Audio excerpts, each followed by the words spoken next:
Hello everyone, and welcome to the Fictional Vortex. So we are back with an interesting movie on what if Naruto was the true heir of Alucard, the vampire god. Sage Naruto x Seras Victoria, Hellsing Ultimate. But before we start, I just want to remind you to please subscribe to my channel and hit the like button if you enjoy my content. Let's start the story. Chapter 1. Blood Awakening. The katana sliced through the night air, whistling mere millimeters from Naruto's throat.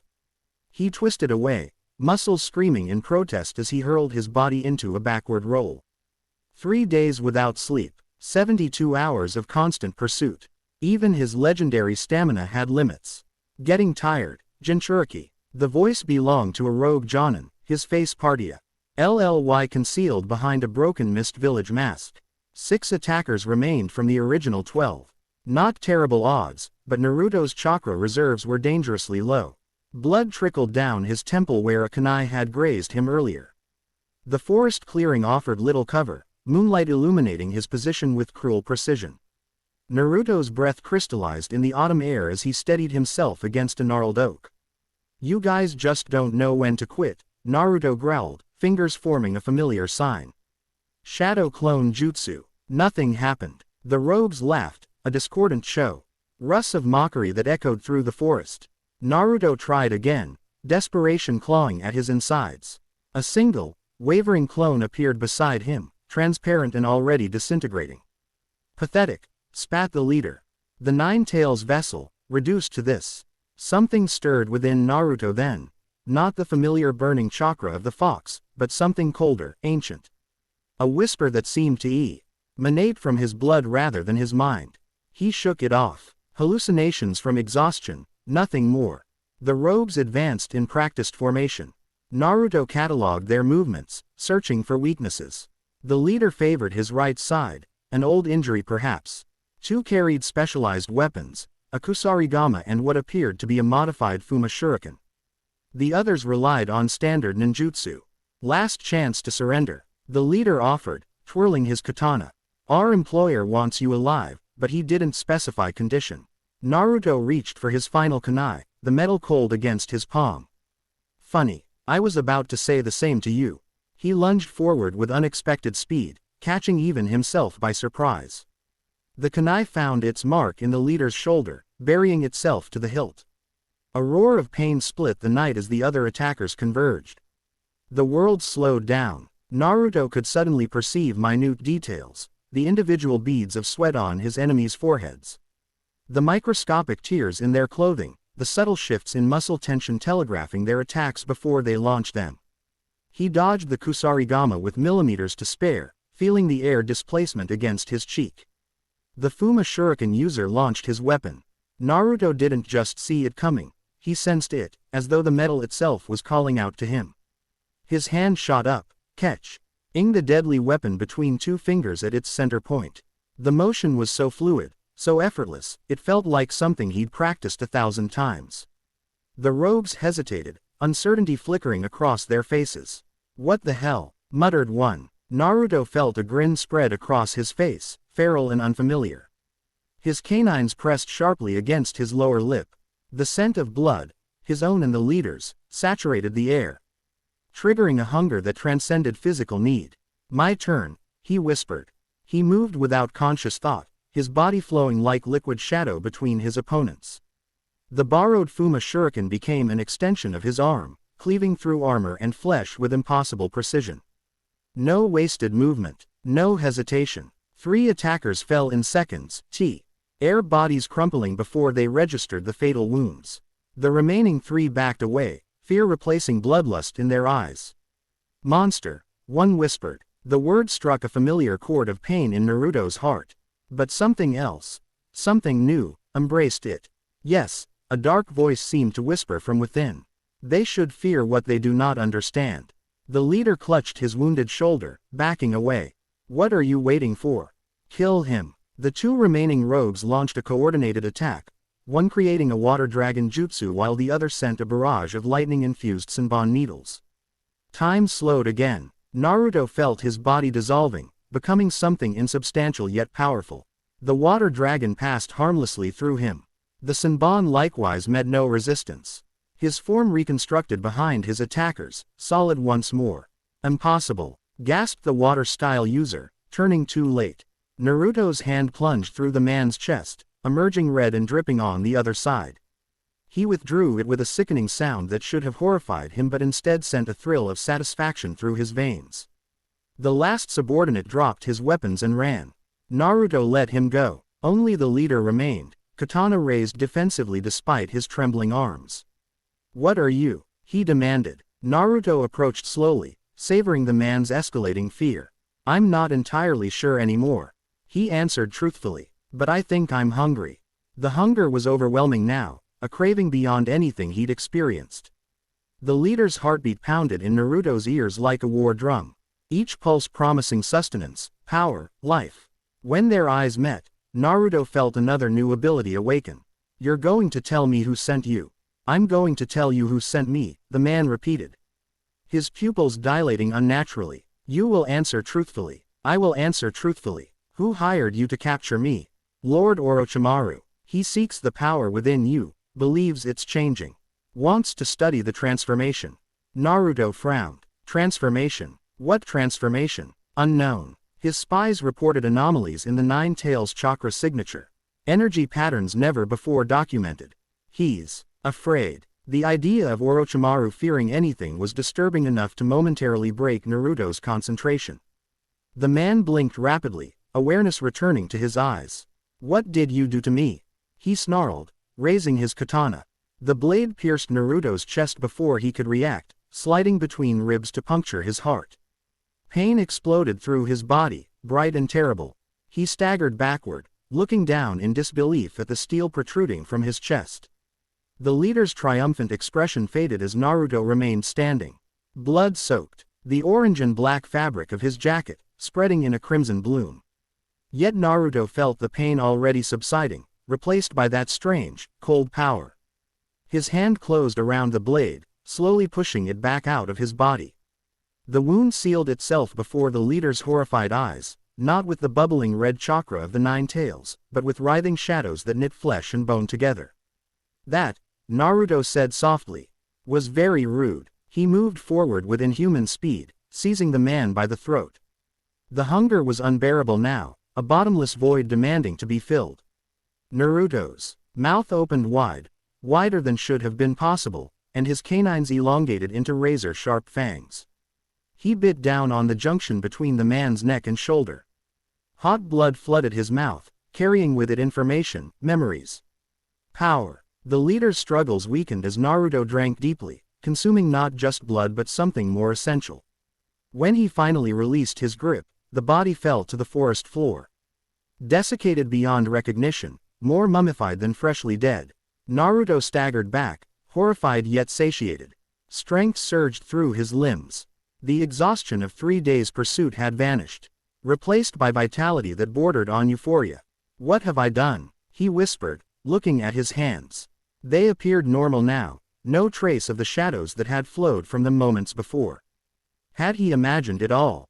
The 5 corpses surrounding him suggested otherwise. Naruto closed his eyes, attempting to center himself. When he reached for the Nine Tails chakra, seeking answers, he found something disturbing. The familiar orange energy was threaded through with strands of deepest crimson, pulsing with ancient power. Within his mindscape, the great fox regarded him with uncharacteristic wariness. "What's happening to me?" Naruto asked. The Nine Tails bared its teeth in what might have been a smile or a grimace. "Interesting. Very interesting. It seems I was not the first to claim you, Kit." Quote, "What does that mean?" "It means the seal is changing. Something slumbered within your bloodline, dormant until now. Something even I recognize and respect." The fox leaned closer to the bars of its cage. "The blood you spilled has awakened the blood within you. Stop speaking in riddles. You are transforming, neither fully human nor fully Jinchuriki, but something else entirely." The fox's red eyes gleamed with something like amusement. "I wonder what your precious village will think of their weapon now." Naruto withdrew from his mindscape, the fox's laughter echoing in his ears. Dawn was breaking over the forest, golden light spilling between the trees. He needed to return to Konoha, report the mission's outcome, and seek answers. He also needed to understand what he had become. The journey back took a fraction of the time it should have. Naruto moved through the forest with unnatural speed and grace, leaping impossible distances between branches. His senses extended far beyond normal parameters, perceiving wildlife kilometers away, tasting changes in air currents, smelling water sources beneath the earth. When he finally reached the massive gates of Konoha, the sun was directly overhead. The village looked unchanged. Civilians going about their business, shinobi patrolling the walls, merchants hawking their wares. Yet Everett Hing seemed different through his enhanced senses, as if he were seeing his home for the first time. Naruto, Azumo called from the guard station. You're back earlier than expected. Everything go okay? Naruto forced a smile, suddenly conscious of his blood-soaked clothing. Mission accomplished. Need to report to Grandma Tsunade. You look like hell, Kotetsu observed, eyes narrowing. That blood yours? Mostly not, Naruto answered truthfully. Got ambushed by some rogue nin. Nothing I couldn't handle. The guards exchanged glances but waved him through. Naruto hurried toward the Hokage Tower, keeping to shadows where possible. The sunlight didn't burn as vampire lore suggested, but it did make his skin uncomfortably warm and his eyes overly sensitive. He took a detour through an alley, needing a moment to collect himself before facing the Hokage. Leaning against a cool stone wall, Naruto closed his eyes and attempted to steady his breathing. His reflection in a nearby window caught his attention. His appearance hadn't drastically changed, yet subtle differences were evident. His whisker marks seemed more pronounced, his canines definitely longer. Most striking were his eyes, still blue, but with an unnatural luminescence that intensified when he focused. Naruto. The soft voice startled him. He turned to find Hinata standing at the alley entrance, concern written across her delicate features. Her pale eyes widened at his blood-stained appearance. You're hurt. She rushed forward, hands already glowing with diagnostic jutsu. I'm fine, Hinata, he assured her, gently catching her wrists before she could touch him. It looks worse than it is. Her brow furrowed. Your chakra, it's different. Of course. The Byakugan. If anyone could perceive the changes in his energy, it would be a Hyuga. Different how? He asked cautiously. Hinata activated her bloodline limit, veins bulging around her eyes. I've never seen anything like it. Your normal chakra is still there. And the 9 tails as well, but there's something else. She tilted her head. A third energy, flowing through your chakra network and your blood vessels simultaneously. Naruto swallowed hard. Can others see it? Quote, not without dojutsu, I think. Even then, you'd need to know what to look for. She deactivated her Byakugan, studying his face. What happened on your mission, Naruto? I'm not entirely sure, he admitted, but I need to talk to Tsunade about it. Hinata nodded, her concern evident but unobtrusive. That was one thing he'd always appreciated about her. He respected boundaries without abandoning care. Would you like me to come with you? She offered. The thought was tempting. Hinata's presence had always been calming, and right now, he felt anything but calm. However, until he understood what was happening to him, he couldn't risk endangering anyone else. Thanks, but this is something I need to handle alone for now. He managed a small smile. Maybe we could talk later. I might need your help understanding these changes. A faint blush colored her cheeks. Of course, anytime. As she turned to leave, Naruto caught the scent of her blood beneath her skin. Rich with the distinctive Hyuga chakra signature. His new hunger stirred, but differently, not predatory but almost reverential. Whatever he was becoming recognized her bloodline as something special, worthy of respect rather than merely sustenance. Interesting, he thought, filing away this observation for later consideration. The Hokage Tower loomed ahead, its shadow stretching across the village square. Naruto steeled himself and entered, ignoring the startled looks from staff as he made his way to Tsunade's office. He knocked once, then entered without waiting for a response. Tsunade looked up from her paperwork, irritation shifting to concern as she took in his appearance. Naruto, what happened? Shizune, standing beside the Hokage's desk, gasped and immediately moved toward him with medical intent. I'm uninjured, Naruto stated, raising a hand to forestall examination. But something happened during the mission that I don't understand. He recounted the ambush, carefully editing his description of what had followed. He mentioned enhanced abilities and accelerated healing but omitted the blood drinking and the strange compulsion powers. Some instinct warned against full disclosure until he better understood his condition. Tsunade listened intently, her amber eyes narrowed in concentration. When he finished, she leaned back in her chair, fingers steepled beneath her chin. "Show me the wound," she commanded. "What wound? You said you were stabbed through the chest." "Show me." Naruto hesitated, then removed his jacket and mesh undershirt. His torso was unmarked, no scar or blemish where the katana had pierced his heart. Tsunade rose from her desk, approaching with the practiced scrutiny of a master healer. Her hands glowed green as she pressed them to his chest, chakra probing deep into tissue and bone. "Impossible," she murmured. "There's residual damage to the cardiac muscle and surrounding tissue, but it's healing at a cellular level unlike anything I've seen. Not like the Nine Tails regenerative effect at all." "Is that bad?" Naruto asked. "It's unprecedented," she corrected, continuing her examination. "Your chakra pathways have altered as well, accommodating a new form of energy I can't identify." Shizune peered over Tsunade's shoulder. Could it be a bloodline limit awakening? Sometimes trauma can trigger latent genetic abilities. Possibly. But whose? Neither Minato nor Kushina demonstrated anything like this. Tsunade's eyes narrowed. Unless it goes further back, something recessive that found expression due to the Nine Tails' influence. Naruto remained silent, remembering the fox's words. "The blood you spilled has awakened the blood within you."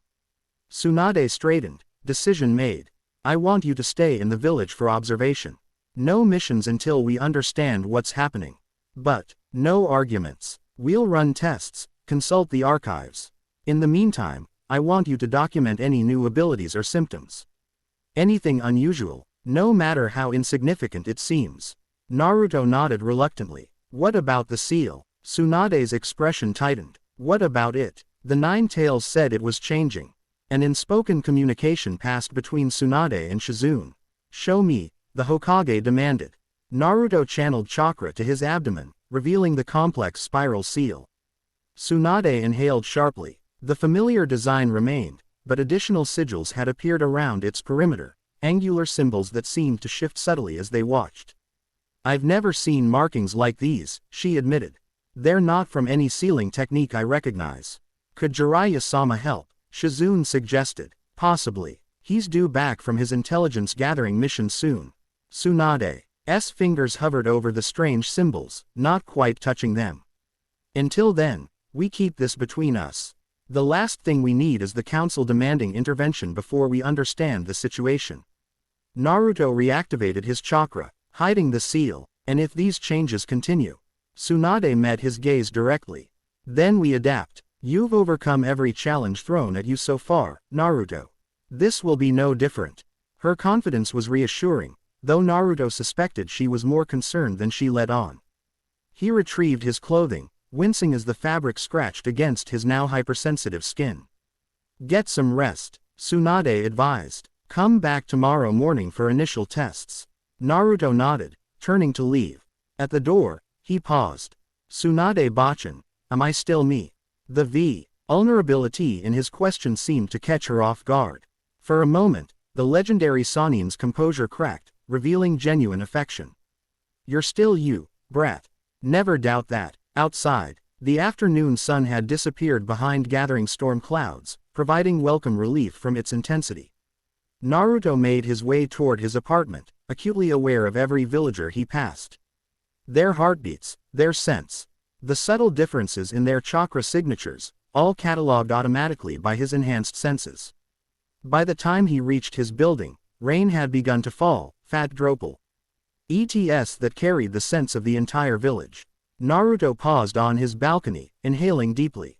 Beyond the immediate aromas of wet earth and foliage, he detected something foreign, a presence that wasn't quite human but not animal either. He was being watched. Naruto scanned the surrounding rooftops, seeing nothing unusual. Yet the sensation persisted, a prickling awareness at the base of his skull. Whatever lurked out there was masking its presence from normal detection but couldn't hide from his new senses. Inside his apartment, Naruto stripped off his ruined clothing and stepped into the shower. As hot water sluiced away dried blood and forest grime, he examined his body for any other changes. His muscles seemed denser, skin slightly paler but otherwise unchanged. When he channeled chakra, faint red patterns briefly appeared beneath his skin, tracing the pathways of his circulatory system rather than his chakra network. After dressing in clean clothes, Naruto collapsed onto his bed, exhaustion finally catching up with him despite his earlier vitality. His mind raced with questions, theories, fears. Sleep seemed impossible, yet the moment he closed his eyes, he plunged into dreams more vivid than any he'd experienced before. He stood in an immense castle corridor, stone walls lined with ancient tapestries depicting battles of unimaginable scale. Figures moved in the shadows, servants or guards, their faces obscured but their deference evident as he passed. A massive doorway opened before him, revealing a throne room bathed in crimson light. Upon a dais sat a high-backed chair carved from obsidian, and upon it, a figure both terrifying and magnificent. The being wore no crown, yet royalty emanated from every aspect of his bearing. Pale skin contrasted sharply with flowing black hair and a red coat that seemed to move with a life of its own. When he turned, crimson eyes met Naruto's with recognition and amusement. So, the figure spoke, his voice resonated. With power that made the stone walls vibrate, my blood finally awakens in a worthy vessel. Who are you? Naruto asked, though some part of him already knew. The figure smiled, revealing fangs that put Naruto's to shame. I have worn many names through centuries. Vlad Tepes, Dracula, but you may know me as Alucard. What do you want from me? Alucard descended from his throne, moving with liquid grace. Want? Nothing. You already possess what matters. My blood, my power, my legacy. He circled Naruto, studying him with predatory intensity. The question is what you will do with it. I never asked for this. Naruto protested. None of my bloodline ever does. The power chooses its vessels carefully, slumbering for generations until finding one with the potential to wield it fully. Alucard gestured expansively. In your world, it recognized your spirit, your resilience. It recognized a worthy heir. Your heir. I'm the son of the fourth Hokage, not some vampire. Alucard laughed, the sound echoing through the vast chamber. Bloodlines cross dimensions, child. The fourth may have sired you, but my essence claimed you long before birth. Why do you think your world's great? Saint Sealing Master bound a creature of pure chakra within you. He sensed something dangerous in your nature, something that needed containment. The implications staggered Naruto. Are you saying my Ather sealed the 9 tails in me because of your blood? He sealed the fox in you to protect you as much as to protect your village. The beast's chakra masked my dormant power, preventing others from sensing it before you were ready. Alucard's expression grew contemplative. An elegant solution, if unintentional. I don't believe you, Naruto stated, though uncertainty crept into his voice. Belief is irrelevant to truth. Alucard gestured, and the throne room dissolved, replaced by a battlefield Naruto recognized from history books, the founding of Konoha. Hashirama Senju and Madara Uchiha fought their legendary battle. But in the shadows beyond their conflict, another figure watched, a tall man in a red coat, identical to Alucard yet somehow younger. I have walked between worlds for millennia. Alucard's voice narrated. Your Sage of Six Paths was not the only being to visit your realm. The scene shifted again. A young woman with vibrant red hair that reminded Naruto painfully of his mother. She knelt in a forest clearing, injured and afraid as bandits approached. Then a shadow fell over her, and the same red-coated figure appeared, dispatching her attackers with casual ease. The Uzumaki clan's legendary vitality and special chakra. Gifts from my bloodline when I saved their founder. Alucard's smile was wolfish. Your mother's lineage carried my dormant power through generations. In you, with the catalyst of the 9 tails, it finally awakens. Naruto wanted to deny everything, but pieces were falling into place. His unnatural stamina, his accelerated healing, his immense chakra reserves. Abilities that had always set him apart, even before the recent changes. What happens now? He asked, his voice barely above a whisper. Now you evolve. Alucard approached, placing a hand on Naruto's shoulder. My power merges with your own, creating something neither world has seen before. Neither human nor vampire nor Jinchuriki, but a true hybrid. And if I refuse? Alucard's laughter returned, gentler this time. You cannot refuse what flows in your veins, child. But you can choose how to wield it. His expression grew serious. Dark times approach both our worlds. The barriers between dimensions thin. Those who once served me and betrayed me sense my power awakening in you. They will come. Who will come? My enemies. Your enemies. Those who fear what they cannot control. Alucard's form began to dissolve into swirling shadows. Prepare yourself, heir of my blood. Learn to command the night, or the night will command you. Wait, Naruto called. I have more questions. Seek the Crimson Sage in your world's histories, Alucard's voice echoed as he faded. And beware the woman with eyes of ice who watches you even now.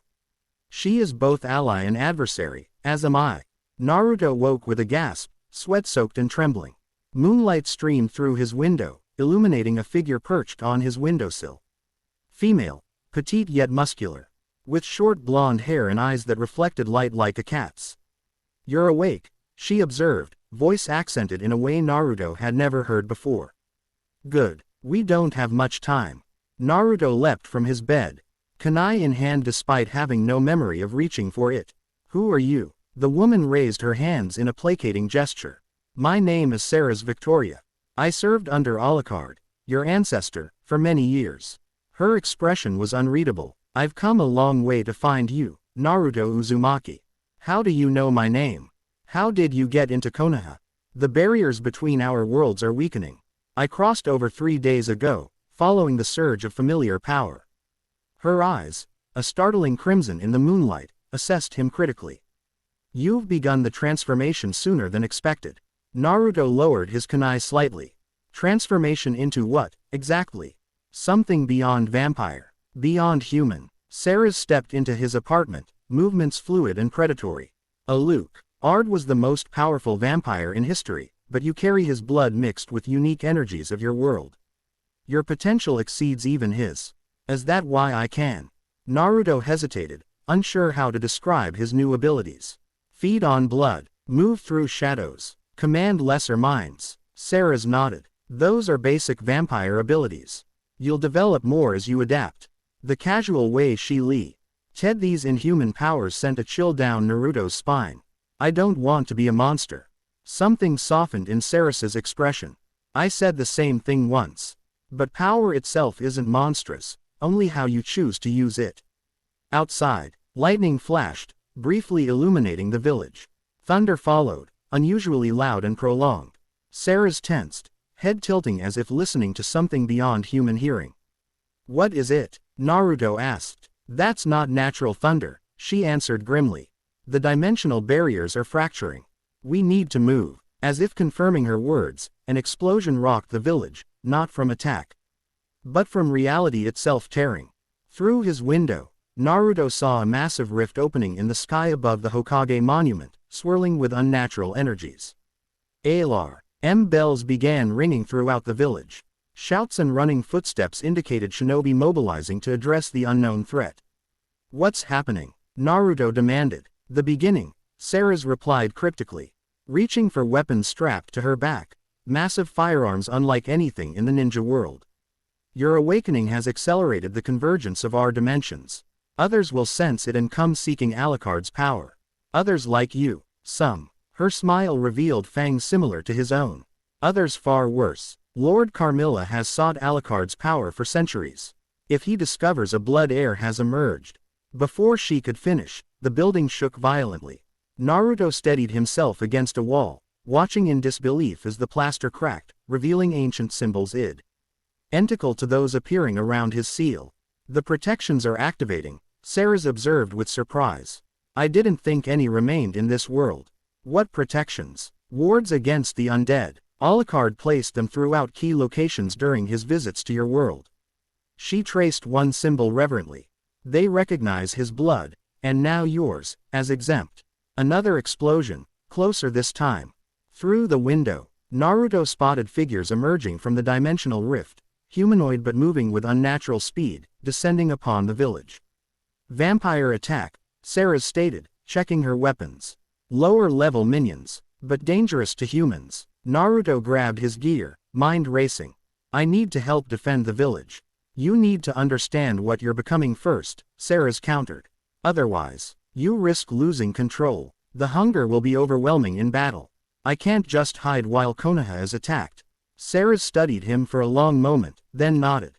Your instinct to protect is strong. Good. That will help anchor your humanity. She handed him one of her firearms. Silver bullets. Aim for the heart or head. The weapon was heavier than expected, unfamiliar but somehow right in his hands. I've never used anything like this. You have Alucard's blood. The knowledge is there. Let instinct guide you. Before Naruto could respond, his apartment door burst open. Jiraiya stood in the doorway. Battle ready and grave. Naruto. The village is under. He stopped abruptly, noticing Seras. Who is this? A friend, Naruto answered automatically, though he wasn't entirely sure that was accurate. She knows about these attackers. Jiraiya's eyes narrowed suspiciously, but immediate concerns took precedence. The barrier team reports dimensional anomalies. See, Reachers unlike anything in our records are emerging from rifts around the village. Vampires, Seras supplied, lower-level servants, but dangerous. They're searching for him. She nodded toward Naruto. Why would they? Jiraiya began. Then noticed Naruto's changed appearance in the moonlight, the elongated canines, the luminescent eyes. What happened to you, kid? It's complicated, Naruto hedged. I'll explain later. Right now, we need to defend Konoha. Jiraiya didn't look satisfied but nodded. Tsunade has ordered all available shinobi to defensive positions. Civilians are being evacuated to the monument shelters. Seras moved to the window, assessing the situation outside. The rift is expanding. More will come through soon. Can it be closed? Jiraiya asked. Possibly, but not without understanding what caused it in the first place. Her gaze fell meaningfully on Naruto. His awakening triggered the convergence, but something was already weakening the barriers between our worlds. His awakening, Jiraiya echoed, confusion evident. Later, Naruto insisted, moving toward the door. We need to help now. Outside, chaos reigned. Structures burned with unnatural BL.UE fire that water jutsu seemed ineffective against. Shinobi engaged the invaders with varying degrees of success. Conventional weapons caused damage but didn't stop them completely. A squadron of Anbu coordinated defense near the academy, protecting civilians as they evacuated. Naruto spotted Iruka among them, directing children toward the shelters. The academy first, he decided. Those children need protection. They moved through the village with supernatural speed, Naruto matching Seras's pace without effort. Jiraiya followed, keeping up through sheer skill and experience despite lacking their enhanced abilities. At the academy grounds, 3 vampiric creatures had broken through the Anbu perimeter. Pale and emaciated, they moved with jerky yet effective motions, their strength EV. Ident as one tossed a masked shinobi through a concrete wall. Naruto raised the firearm Seras had given him, instinct guiding his aim. The weapon discharged with a deafening boom, silver bullet striking the nearest creature through its chest. It collapsed instantly, body dissolving into ash. Not bad for a first try, Seras commented, dispatching another with her own weapon. The third creature turned toward them, hissing in recognition. Blood of the master, it gurgled in a language Naruto somehow understood despite never having heard it before. The air emerges. It launched itself at Naruto with blinding speed. Without thinking, Naruto dissolved into shadow, letting the creature pass through him before reforming. The sensation was disorienting but exhilarating, becoming something beyond physical form, yet retaining consciousness and control. When he solidified, Naruto found his hand transformed, elongated fingers ending in razor-sharp talons. He slashed instinctively, decapitating the creature with one fluid motion. Jiraiya stared at him, shock evident even through his battle-hardened demeanor. Naruto, what the hell was that? I told you, it's complicated. Naruto watched, in fascination as his hand returned to normal. But it's still me, pervy sage. I promise. The Sannin didn't look convinced, but more immediate threats demanded attention. We need to secure the village center. Tsunade is coordinating defenses from the Hokage Tower. As they moved toward the tower, Naruto's enhanced senses detected a familiar chakra signature in distress. Hinata, he exclaimed, changing direction abruptly. Seras and Jiraiya followed as he navigated narrow streets with unerring precision, tracking Hinata's unique energy. They found her with several other Hyuga clan members. defending a group of civilians against a half-dozen vampires. The gentle fist style proved surprisingly effective against the creatures, disrupting whatever energy animated them. Hinata moved with practiced grace, her Byakugan allowing her to target critical points. Still, the vampires' superior strength and regenerative abilities were wearing down the defenders. Naruto leapt into the fray without hesitation, newfound abilities amplifying his natural combat prowess. He moved between attacks with fluid grace, each strike devastatingly precise. Seras joined him, her experience evident in how efficiently she dispatched the creatures. When the last vampire fell, Hinata turned to thank their saviors. Her eyes widened upon seeing Naruto's transformed state, the elongated canines, the faintly glowing eyes, the unnatural pallor. "Naruto-kun," she whispered, "your chakra is even more different now," he finished for her. "I know." Unlike others, her expression held no fear, only concern and something deeper, more personal. "Are you still you?" The question echoed what he'd asked Tsunade earlier. Naruto smiled gently, touched by her insight. "I'm still me, Hinata. Just more than I was before." Her relief was palpable. "That's all that matters." A massive tremor shook the village, more violent than previous ones. The dimensional rift above the monument expanded dramatically, its edges now touching the mountain itself. "That can't be good," Jiraiya muttered. Seras's expression darkened. "The convergence is accelerating. Soon both worlds will begin bleeding into each other permanently. How do we stop it?" Naruto asked. "We need to understand what's causing it." Seras turned to Jiraiya. "You mentioned returning from a mission. Did you find anything unusual? Ancient sites, strange energies, historical anomalies?" The Sanin's eyes narrowed thoughtfully. "Actually, yes. I was tracking unusual chakra signatures along the continent's northern border.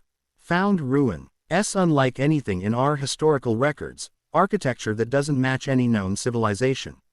"What kind of architecture?" Seras pressed. "Gothic. Gargoyles, flying buttresses, stained glass depicting battles between humans and creatures not unlike those attacking now." Jiraiya reached into his pack, retrieving a scroll. "I copied some inscriptions that mentioned a Crimson Sage, who visited our world centuries ago." Naruto and Seras exchanged significant looks.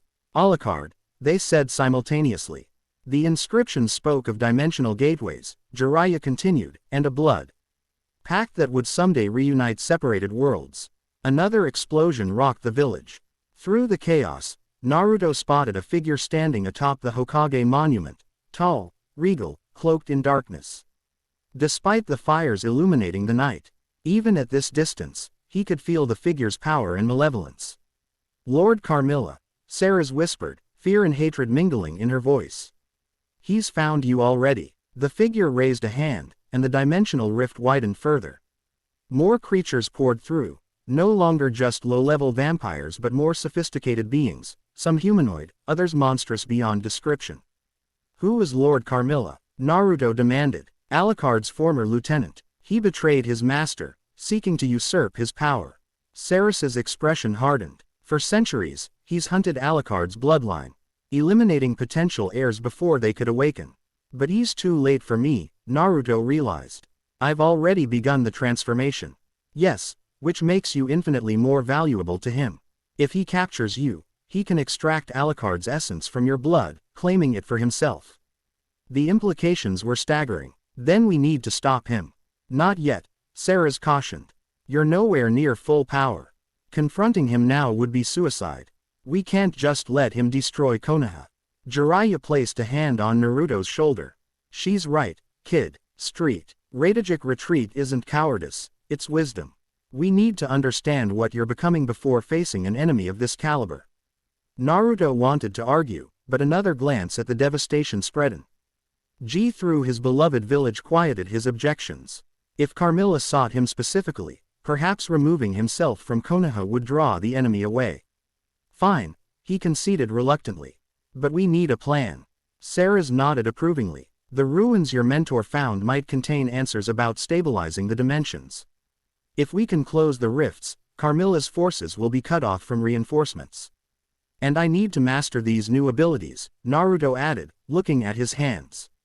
"Understand what I'm becoming. I'll inform Tsunade, Jiraiya decided. She needs to know what we're facing and why. Hinata, who had been quietly listening, stepped forward. I'm coming with you. It's too dangerous, Naruto protested. My Byakugan can see the changes in your chakra better than anyone's, she pointed out. Uncharacteristically assertive. If you're trying to understand your transformation, I can help track the progress. Before Naruto could respond, Jiraiya spoke. She has a point, kid. A Byakugan user would be invaluable for what you're attempting. Naruto looked to Seras, who shrugged. The girl has courage, and her unique vision could indeed prove useful. All right, Naruto relented, but at the first sign of excessive danger, you head back to Konoha. Hinata's determined expression made it clear she had no intention of abandoning him, but she nodded agreement. We leave in an hour, Jiraiya decided. I'll speak with Tsunade and gather supplies. As the Sannin departed, Naruto gazed across his village, buildings burning, shinobi fighting desperately against enemies they barely understood. Civilians huddled in fear, all because of what slumbered in his blood, now awakened. I will master this power, he promised quietly. And I will protect my precious people, no matter what I have to become. In the sky above, the dimensional rift pulsed like a malevolent heartbeat, a reminder that two worlds now hung in precarious balance. And somewhere within that chaos, ancient enemies circled, drawn to the blood of a god that flowed through the veins of a boy who had only ever wanted to be Hokage. The night had only just begun. Chapter 1 End Chapter 2, Crimson Inheritance. Dawn never came. The dimensional rift hovering above Konoha swallowed the morning light, casting the village in perpetual twilight. Naruto stood atop the Hokage monument, watching evacuation efforts below. His enhanced vision picked out individual faces despite the distance, civilians clutching precious belongings, shinobi coordinating defense perimeters, medical teams treating the wounded. Your village responds well to crisis, Seras observed, joining him at the cliff edge. Military discipline with minimal panic. We've had practice, Naruto replied, voice tight with barely contained emotion. Invasions, demon attacks, natural disasters. But never vampires. No, never vampires. Wind gusted across the monument, carrying the sense of blood, smoke, and fear. Naruto's newly heightened senses categorized each automatically, creating an olfactory map of the village's suffering. The hunger stirred within him. Not the familiar emptiness of physical need, but something deeper and more insistent. Seras noticed his tension. The blood scent bothers you. It doesn't bother me. That's what bothers me. Naruto's hands clenched into fists. I should be disgusted, not hungry. The hunger is part of what you are now, she said matter-of-factly. Fighting it only makes it stronger. So I'm supposed to just give in. Feast on my friends and comrades. Seras laughed, the sound unexpectedly gentle. Is that what you think vampirism means? Mindless bloodlust. She shook her head. Control doesn't come from denial, but from acceptance and discipline. Before Naruto could respond, footsteps approached. 3 sets, each with distinct rhythms. He recognized them before turning. Jiraiya's confident stride, Tsunade's precise steps, and Hinata's nearly silent footfalls. The emergency council meeting just concluded, Tsunade announced without preamble. Dark circles beneath her eyes betrayed her exhaustion. Jiraiya has briefed me on your situation. Naruto tensed. And I'm placing you under village protection, not restriction. Her amber eyes held his steadily. Whatever's happening to you isn't your fault, and your track record has earned you the benefit of doubt. Relief flooded through him. Thank you, Bachan. Don't thank me yet, she warned. The council wasn't unanimous. Danzo particularly argued for your containment, citing unknown WN variables and potential security threats. Naturally, Jiraiya muttered, any excuse to get his hands on power he doesn't understand. Tsunade nodded grimly, which is why you need to leave Konoha temporarily. Not as exile, but as mission. She produced an official scroll bearing the Hokage's seal. Your assignment: investigate the ruins Jiraiya discovered, determine their connection to these dimensional anomalies. And if possible, find a way to close the rifts. Meanwhile, Konoha fights a war against vampires. Naruto gestured toward the village below. I should be here, helping defend my home. Your presence draws them, Seras interjected. Lord Carmilla wants you, not the village. With you gone, his focus will shift. Tsunade nodded. Intelligence suggests the majority of attackers withdrew when you left the village center last night. They're hunting you specifically. The logic was sound, but it did nothing to ease Naruto's guilt. How many casualties? 27 confirmed dead, 63 injured, 12 missing. Tsunade's clinical tone belied the pain in her eyes. Could have been much worse without your intervention at the academy. Hinata stepped forward. The Hyuga compound was targeted specifically. 3 Elder Council members were killed before they could be evacuated. Targeted? Why? Naruto asked. Seras frowned thoughtfully. The Byakugan sees through dimensions. Vampires have always feared dojutsu that can perceive their true nature. My father believes they sought clan records, Hinata added. Ancient scrolls mentioning a crimson sage who visited our clan centuries ago. Naruto and Seras exchanged glances. There it was again. The Crimson Sage. Alucard. Did they find what they were looking for? Jiraiya asked. No. The most sacred texts are hidden in a sealed repository that only the clan head can access. Hinata's voice held uncharacteristic steel. My father has authorized me to bring copies of relevant documents on this mission. Tsunade raised an eyebrow. Hiashi approved this mission. He insisted on it. Hinata's chin lifted slightly. The Hyuga clan has maintained records of the Crimson Sage for generations. Father believes these events were prophesied. Prophesied? Naruto echoed skeptically. When Crimson Moon rises twice, the blood heir shall awaken, Hinata quoted. Worlds divided shall converge, and the ancient compact shall be honored or broken. Silence followed her words, broken only by the distant sounds of reconstruction efforts below. Well, that's not ominous at all, Jiraiya finally said, breaking the tension. When do we leave? Naruto asked. Immediately, Tsunade answered. A small team attracts less attention. You 4, plus 1 more I've selected for specialized skills. As if on cue, a new presence appeared atop the monument, a kunoichi with short blonde hair and calculating eyes. Samui of Kumogakure stood with arms crossed, her expression cool and assessing. The Raikage sent me as liaison, she stated without greeting. Cloud Village has experienced similar dimensional anomalies near our northern border. Naruto blinked in surprise. You're coming with us. These phenomena threaten all hidden villages. Political boundaries mean little when reality itself fractures. She studied him with clinical interest. I'm told you're at the center of these events. Not by choice, Naruto muttered. Few great powers are chosen willingly. Samui's gaze shifted to Seras. You're not from our world. No, Seras confirmed. I crossed through one of the first rifts, tracking the awakening of Alucard's power. Alucard. Samui tested the name, then nodded as if confirming something to herself. The ancient texts in Cloud's archives mention an Alucard, who visited our founders, teaching techniques to harness lightning in ways previously unknown. Jiraiya stroked his chin thoughtfully. Seems our vampire friend got around quite a bit in the old days. He wasn't just a vampire.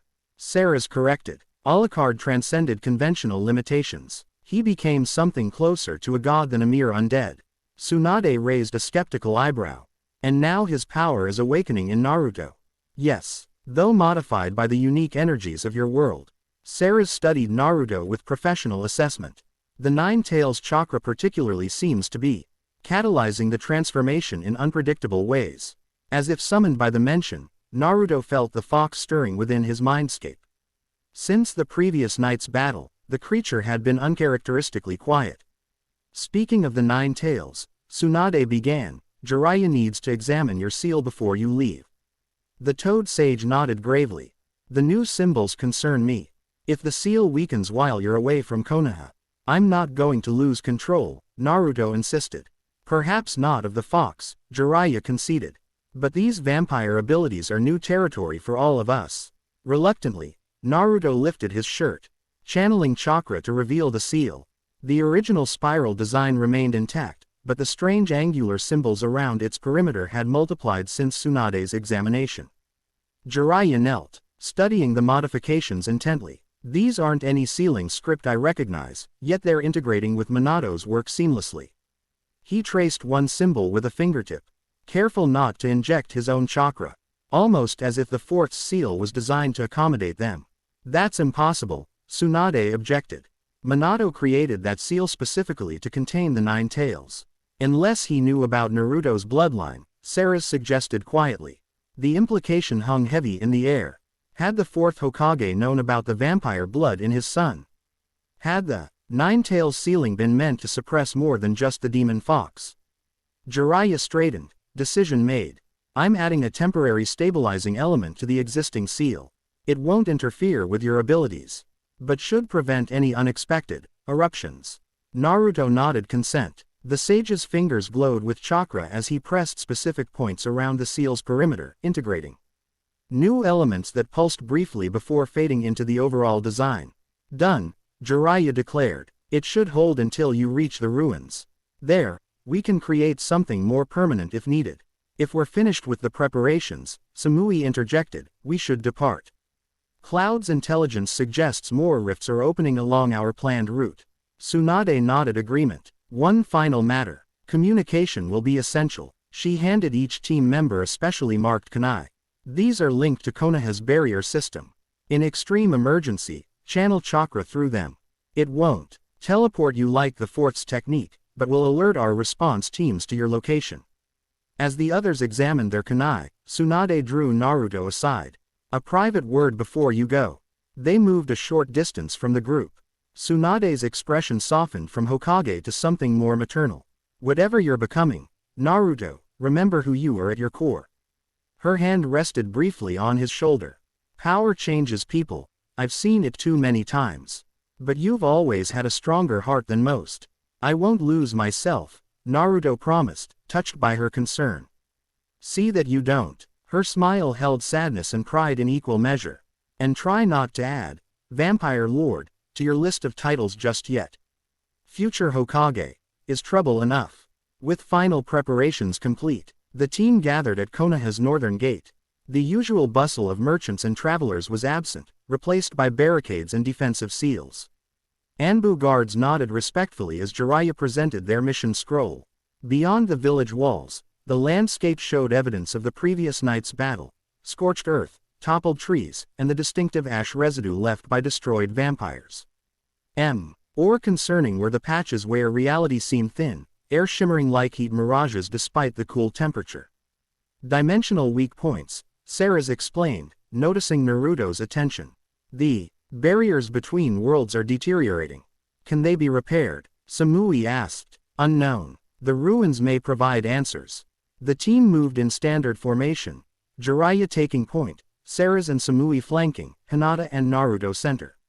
Though unspoken, all recognized that protecting Naruto was primary. His emerging powers made him both their greatest asset and their most vulnerable point. As they traveled, Naruto became increasingly aware of changes in his physiology. Sunlight, filtering weakly through the dimensional disturbances overhead, caused mild discomfort rather than actual pain. His stamina, always exceptional, now seemed limitless. Most unsettling was his awareness of his companion's heartbeats, each distinct in rhythm and tempo, creating a complex percussion that both soothed and tempted him. Hinata, moving silently beside him, activated her Byakugan periodically to scan their surroundings. During one such activation, she gasped softly. What is it? Naruto asked immediately. Your chakra network. Her pale eyes widened. It's evolving. New pathways forming in real time. Is that bad? Not bad. Just unprecedented. Her gaze traced patterns invisible to others. The vampire energy isn't replacing your chakra. It's integrating with it, creating a hybrid system. Seras overheard their exchange. That matches my observations. In my world, vampires manipulate blood and darkness as energy sources. Here, those elements appear to be merging with your chakra network, creating something entirely new. And the Nine Tails? Naruto questioned. How is it responding? Hinata focused her Byakugan on his seal. The fox's chakra is adapting. Almost as if it's learning from the vampire energy. She frowned. The barrier between your consciousness and the Nine Tails seems thinner, yet more stable.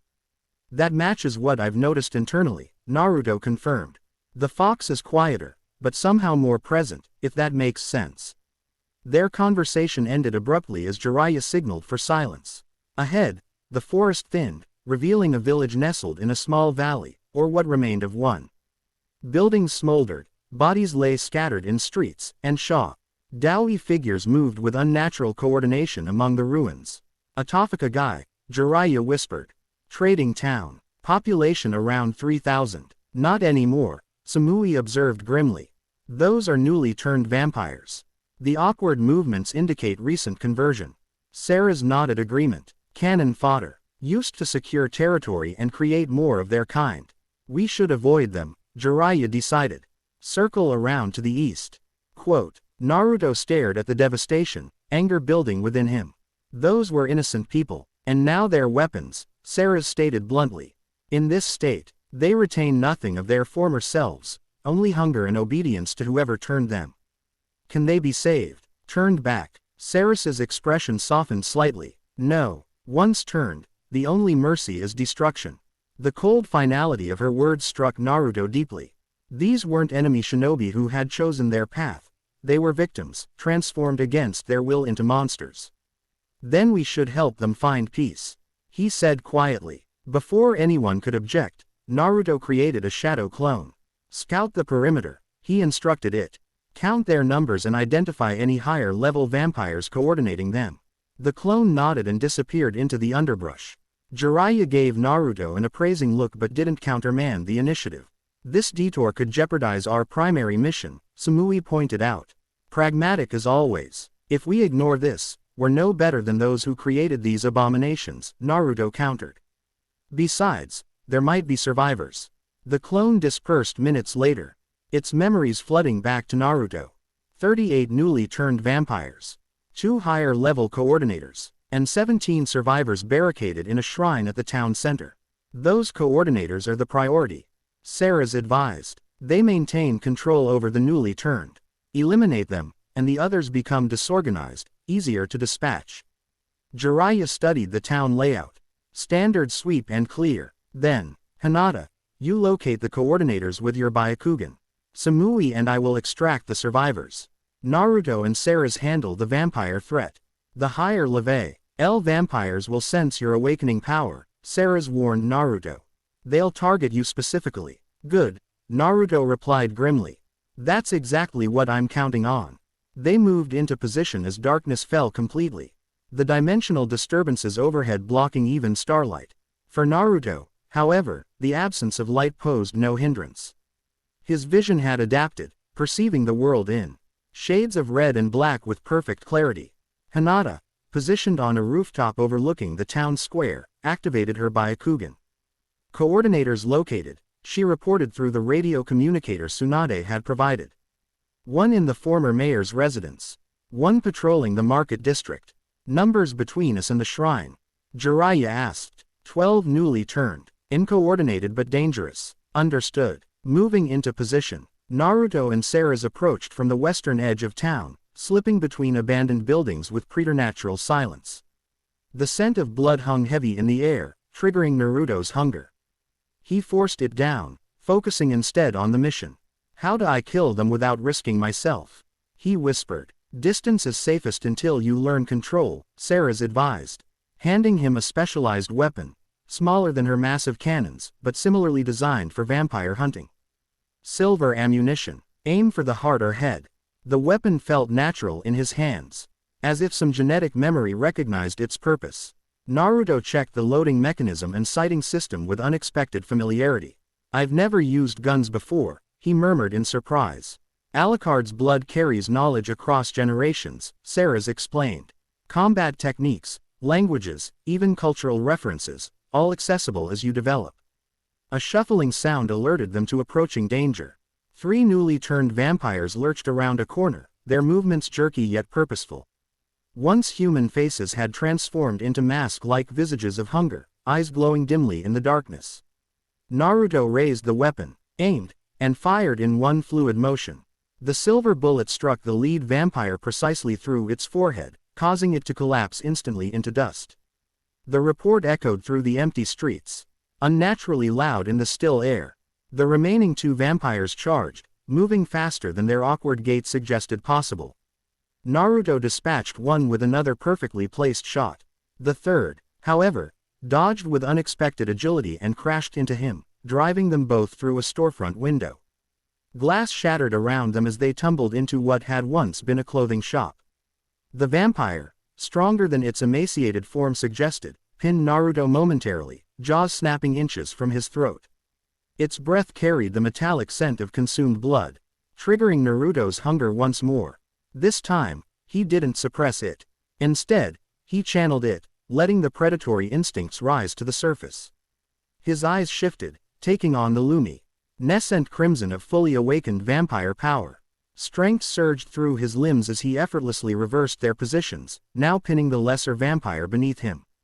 "You serve Lord Carmilla," Naruto stated, the knowledge coming from nowhere and everywhere. The creature hissed in response, struggling futilely. "Tell me his plans for this world," Naruto commanded, feeling the compulsion power activate as it had with the rogue Jonin. Unlike that earlier experience, however, this vampire resisted. "Cannot betray master," it snarled. "Blood bond prevents." Interesting, Naruto thought. A limitation of the compulsion ability, it couldn't override existing blood bonds. Filing this information away, he ended the creature's suffering with a decisive blow, driving his hand through its chest. In imitation of the technique he'd used in the forest. The vampire dissolved into ash, leaving Naruto kneeling alone among scattered clothing and broken glass. The hunger remained, stronger after being acknowledged. He needed blood, and soon, but the mission came first. Rising, he retrieved his weapon and rejoined Seras outside. Her expression was both approving and concerned. "You're adapting quickly," she observed. "Perhaps too quickly. Is that bad?" "Depends on your perspective. Rapid adaptation means greater power sooner, but less time to develop the mental discipline to control it." She gestured toward the town center. "The coordinator in the market district has noticed our presence. He's gathering forces." "Good. Let's introduce ourselves properly." They moved through the town with increasing confidence, dispatching lesser vampires with brutal efficiency. Naruto found himself settling into a rhythm: locate, engage, eliminate. The process became almost meditative, allowing him to maintain control over his hunger while utilizing his new abilities. At the market square, they encountered their first significant resistance. The coordinator, a pale, aristocratic figure dressed in anachronistic finery, stood surrounded by a dozen newly turned protectors. "The blood heir," he called, voice carrying easily across the open space. "Lord Carmilla will reward me greatly for your capture." Naruto stepped forward, weapon raised. "You've condemned innocent people to monstrous existence. Surrender isn't an option." The vampire laughed, the sound oddly musical despite its menace. Such righteous indignation from one who carries the blood of history's greatest monster. "Do you know how many thousands Alucard slaughtered before his evolution? How many civilizations fell to sat his hunger?" "I'm not Alucard," Naruto stated firmly. "No, you're far less impressive." The coordinator gestured, and his minions attacked in coordinated waves. Naruto and Seras moved back to back, creating a defensive perimeter. Silver bullets cut down the first wave, but the coordinator had clearly selected the strongest converts for his personal guard. They moved faster, thought more clearly, and employed rudimentary tactics. "We need to reach the coordinator," Seras called over her shoulder. "Can you clear a path?" Naruto assessed the situation rapidly. Standard jutsu might work, but would deplete chakra he might need later. Instead, he reached for the new abilities developing within him. Shadow manipulation seemed most promising. During his confrontation in the forest, he'd briefly dissolved his physical form, becoming something incorporeal yet conscious. If he could control that transformation. Concentrating, Naruto felt his body responding, not dissipating completely, but becoming partially insubstantial. A state between solid and shadow. He flowed through the attacking vampires like smoke, reforming directly before their master. The coordinator's eyes widened in genuine surprise. "Impossible. That level of control requires decades." Naruto didn't let him finish, driving the silver-loaded weapon against the vampire's chest and firing point blank. The Natter's expression froze in shock as his body crumbled to ash, fine particles drifting away on the night breeze. Without their master's control, the remaining vampires became disorganized, attacking with feral intensity but little coordination. Seras dispatched them methodically while Naruto stood motionless, processing what he'd just accomplished. The shadow transformation had felt natural, almost instinctive.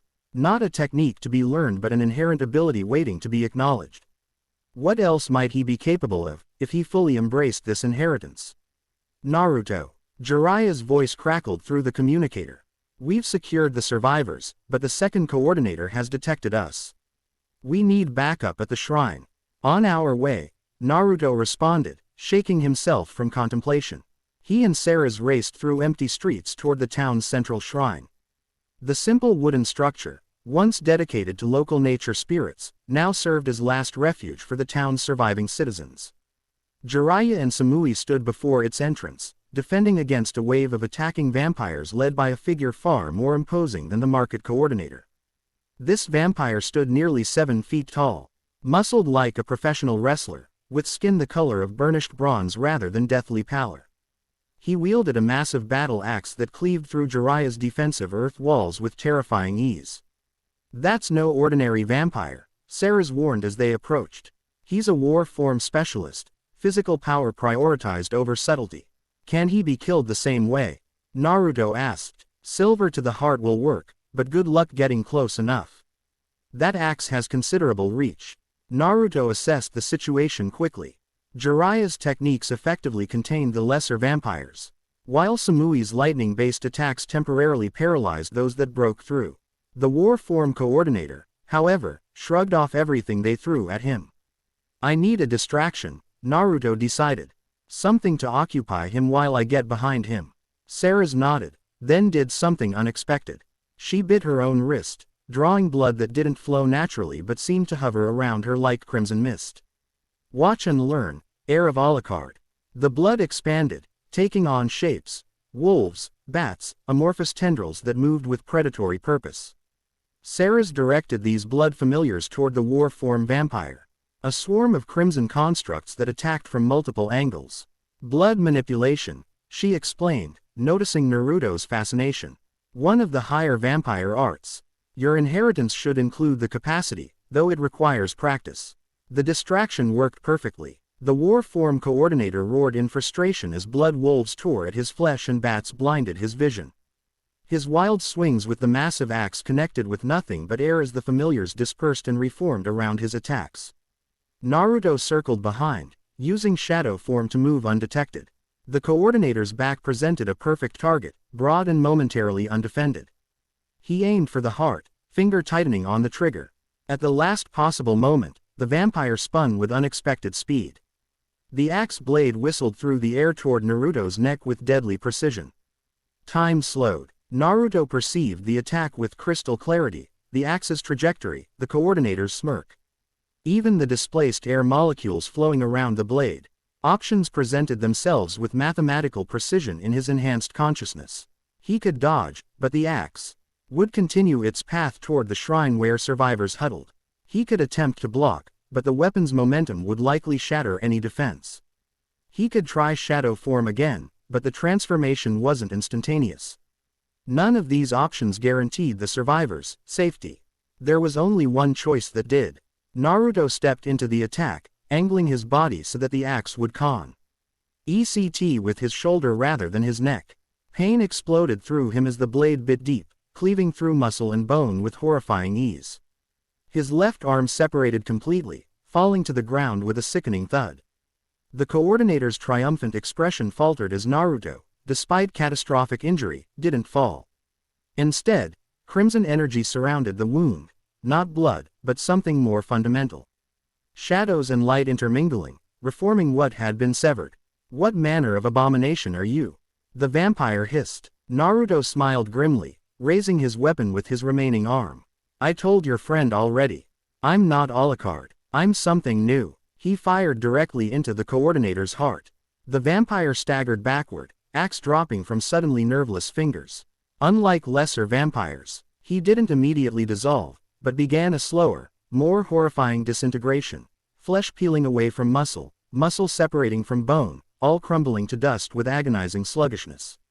As the coordinator collapsed into final death, Naruto's attention turned to his own injury. Where his left arm had been, tendrils of shadow and crimson energy writhed, gradually taking on substance and form. Before the astonished eyes of his companions, a new arm materialized, identical to the original down to the minutest detail, even the small scar on his knuckle from a training accident years before. Regeneration, Seras murmured, genuine awe in her voice. Complete cellular reconstruction. Even Alucard required blood consumption before attempting repairs of that magnitude. Naruto flexed his new fingers experimentally. The limb felt strange yet familiar, as if it had always been part of him yet was simultaneously foreign. More disturbing was the absence of pain. Or trauma. He'd just lost and regrown an entire arm, yet felt nothing beyond mild disorientation. Jiraiya approached cautiously, scientific curiosity warring with paternal concern. You okay, kid? Physically, yes, Naruto answered truthfully. Mentally, I'm not sure what to think about growing a new arm in seconds. Your father could teleport across battlefields in yellow flashes, Jiraiya reminded him with forced lightness. Uzumaki regeneration plus vampire blood just takes the family talents in a different direction. The attempt at normalization was appreciated, if not entirely successful. Nothing about this situation was normal. Samui joined them, her usual cool demeanor slightly shaken by what she'd witnessed. The survivors are secure, 17 civilians, mostly merchants and their families. Minor injuries, severe psychological trauma. They need medical attention and safe transport to Konoha, Jiraiya decided. I'll summon toads to escort them. Is that wise? Samui questioned. Our mission timeline. We can't leave them unprotected, Naruto interrupted firmly. Not with more vampires potentially moving through the area. Samui studied him, reassessing.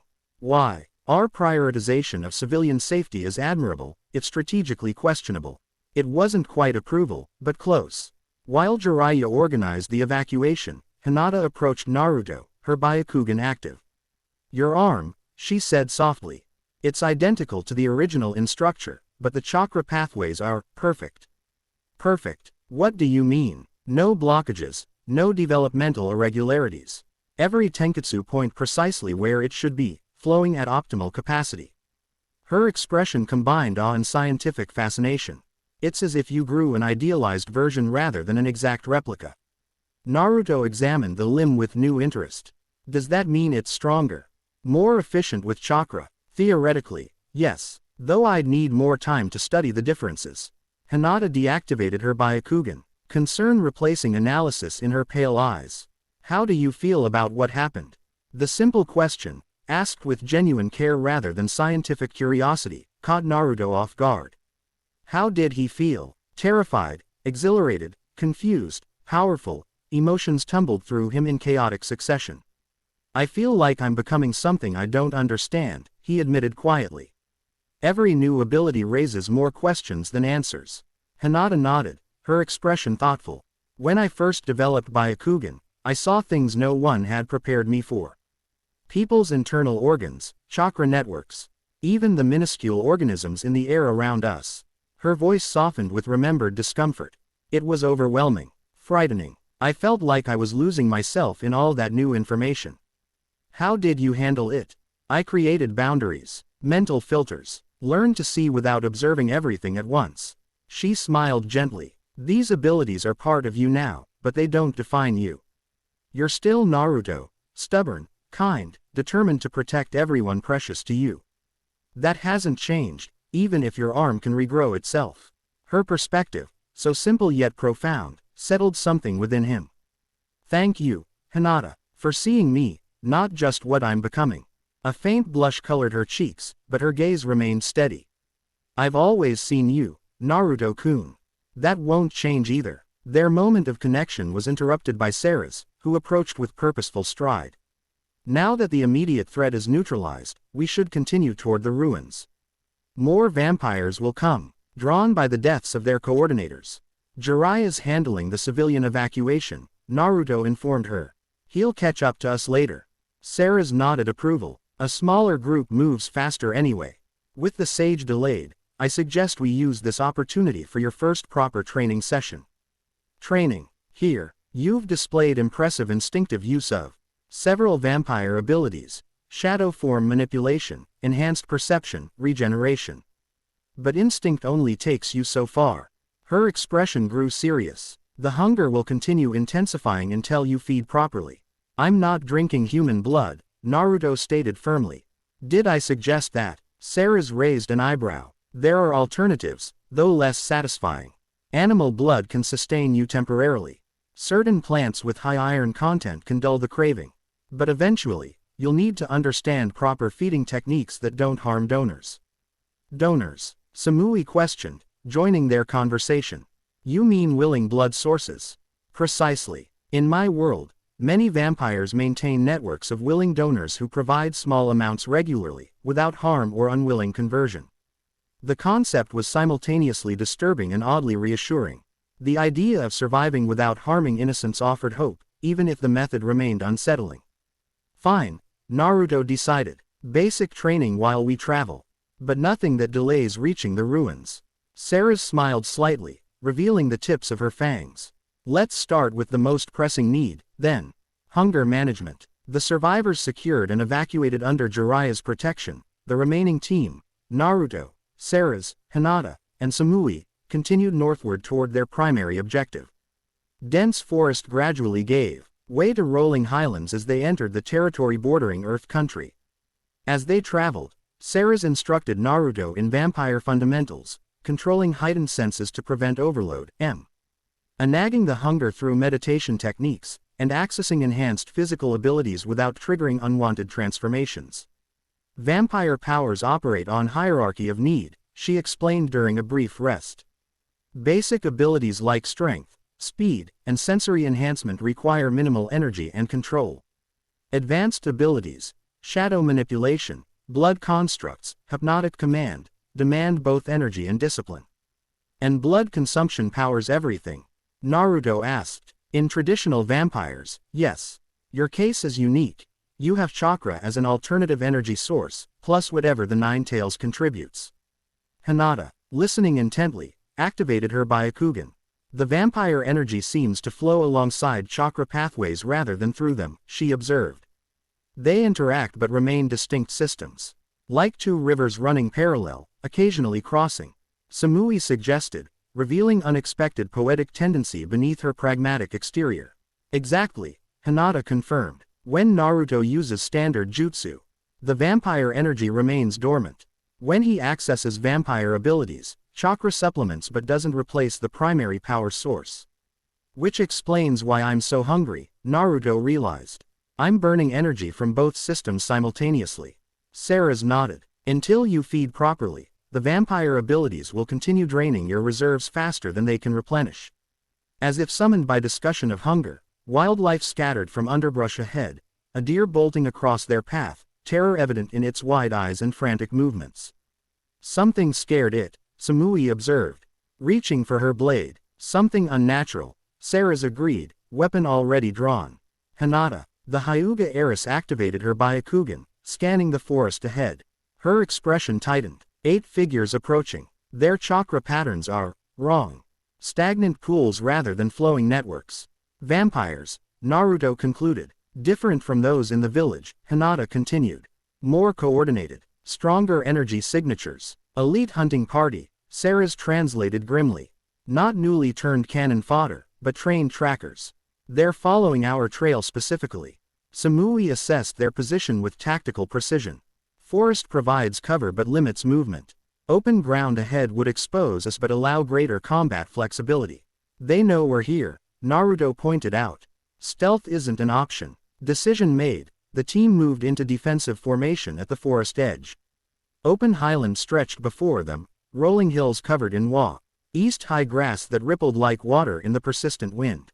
They didn't wait long. Figures emerged from the tree line opposite their position, humanoid but moving with predatory grace that betrayed their inhuman nature. Unlike the newly turned vampires from the village, these wore tactical gear and carried modern weapons alongside traditional bladed implements. Military background, Seras muttered. Special forces types turned and trained for vampire operations. Far more dangerous. The hunting party spread out in practiced formation, surrounding their position with professional efficiency. Their leader stepped forward, a tall woman with platinum hair and eyes like frozen sapphires. Something in her bearing suggested ancient authority despite her youthful appearance. Naruto Uzumaki, she called. Voice carrying easily across the distance. I am Captain Michaela of Lord Carmilla's Crimson Guard. We are not here to harm you, but to escort you to my master's presence. Your master sent vampires to slaughter innocent villagers, Naruto responded coldly. Forgive me if I decline his invitation. The captain's expression remained impassive. Those were unfortunate but necessary measures to locate you. Had you come willingly when first called, no blood need have been spilled. Called. I received no call. The dreams, child. Alucard's memories awakening within you, each was a summons from Lord Carmilla. Reaching across dimensions. The revelation struck Naruto like physical blow. The vivid dreams he'd experienced. Alucard's castle, the ancient vampire addressing him dire. CTLY. Had those been manipulations rather than genuine connections to his ancestry? Lies, Seras hissed. Carmilla cannot access Alucard's blood memories. Only direct descendants share that connection. Captain Michaela's attention shifted to Seras, recognition and hatred flashing in her icy eyes. The servant speaks. Tell me, Seras Victoria, how does it feel knowing your beloved master's power outflows in this child rather than yourself? After all your loyalty, all your sacrifice, the bloodline chose another. Jealousy doesn't become you, Michaela, Seras replied evenly. Still bitter, Alucard rejected your petition for turning. Quote, the barb struck home. The captain's composure cracked, revealing ancient rage beneath the professional veneer. Last chance, Heir of Alucard. Come willingly, or we take you by force.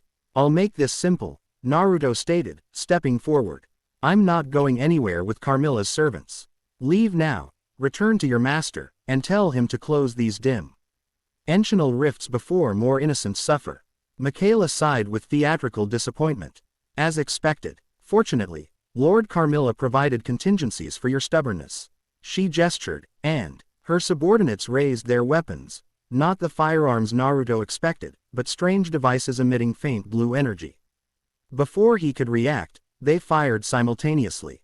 Rather than projectiles, the weapons released energy nets that converged on Naruto from multiple angles. Where the energy touched his skin, it burned with cold fire, disrupting both chakra and vampire power. Dampening field generators, Seras shouted, recognizing the technology. Don't let them complete the containment grid. Hinata moved with decisive speed, gentle fist strikes disabling two of the devices before their wielders could adjust. Samui's lightning blade shorted out a third, while Seras engaged Michaela directly, preventing the captain from coordinating her team. Naruto, partially entangled in the energy net, felt his powers suppressing, both chakra and vampire abilities becoming sluggish, unresponsive. The hunger, however, intensified exponentially, as if the dampening field stripped away his control while leaving the primal need untouched. Fighting through the effect, he formed shadow clones. Only two materialized instead of his usual dozens, and both appeared sickly, barely substantial. Still, THEY provided momentary distraction while Naruto gathered what energy remained accessible. The Rasengan that formed in his palm was unlike any he'd created before. Instead of pure chakra, it swirled WITH crimson streaks, vampire energy integrating with his signature technique. The hybrid orb pulsed with unstable power, threatening to collapse with each heartbeat. Naruto drove the modified Rasengan into the nearest dampening field generator. The resulting explosion sent everyone, allies and enemies alike, flying backward as conflicting energy systems collided catastrophically. When the dust settled, a crater 10 meters wide marked where Naruto had stood.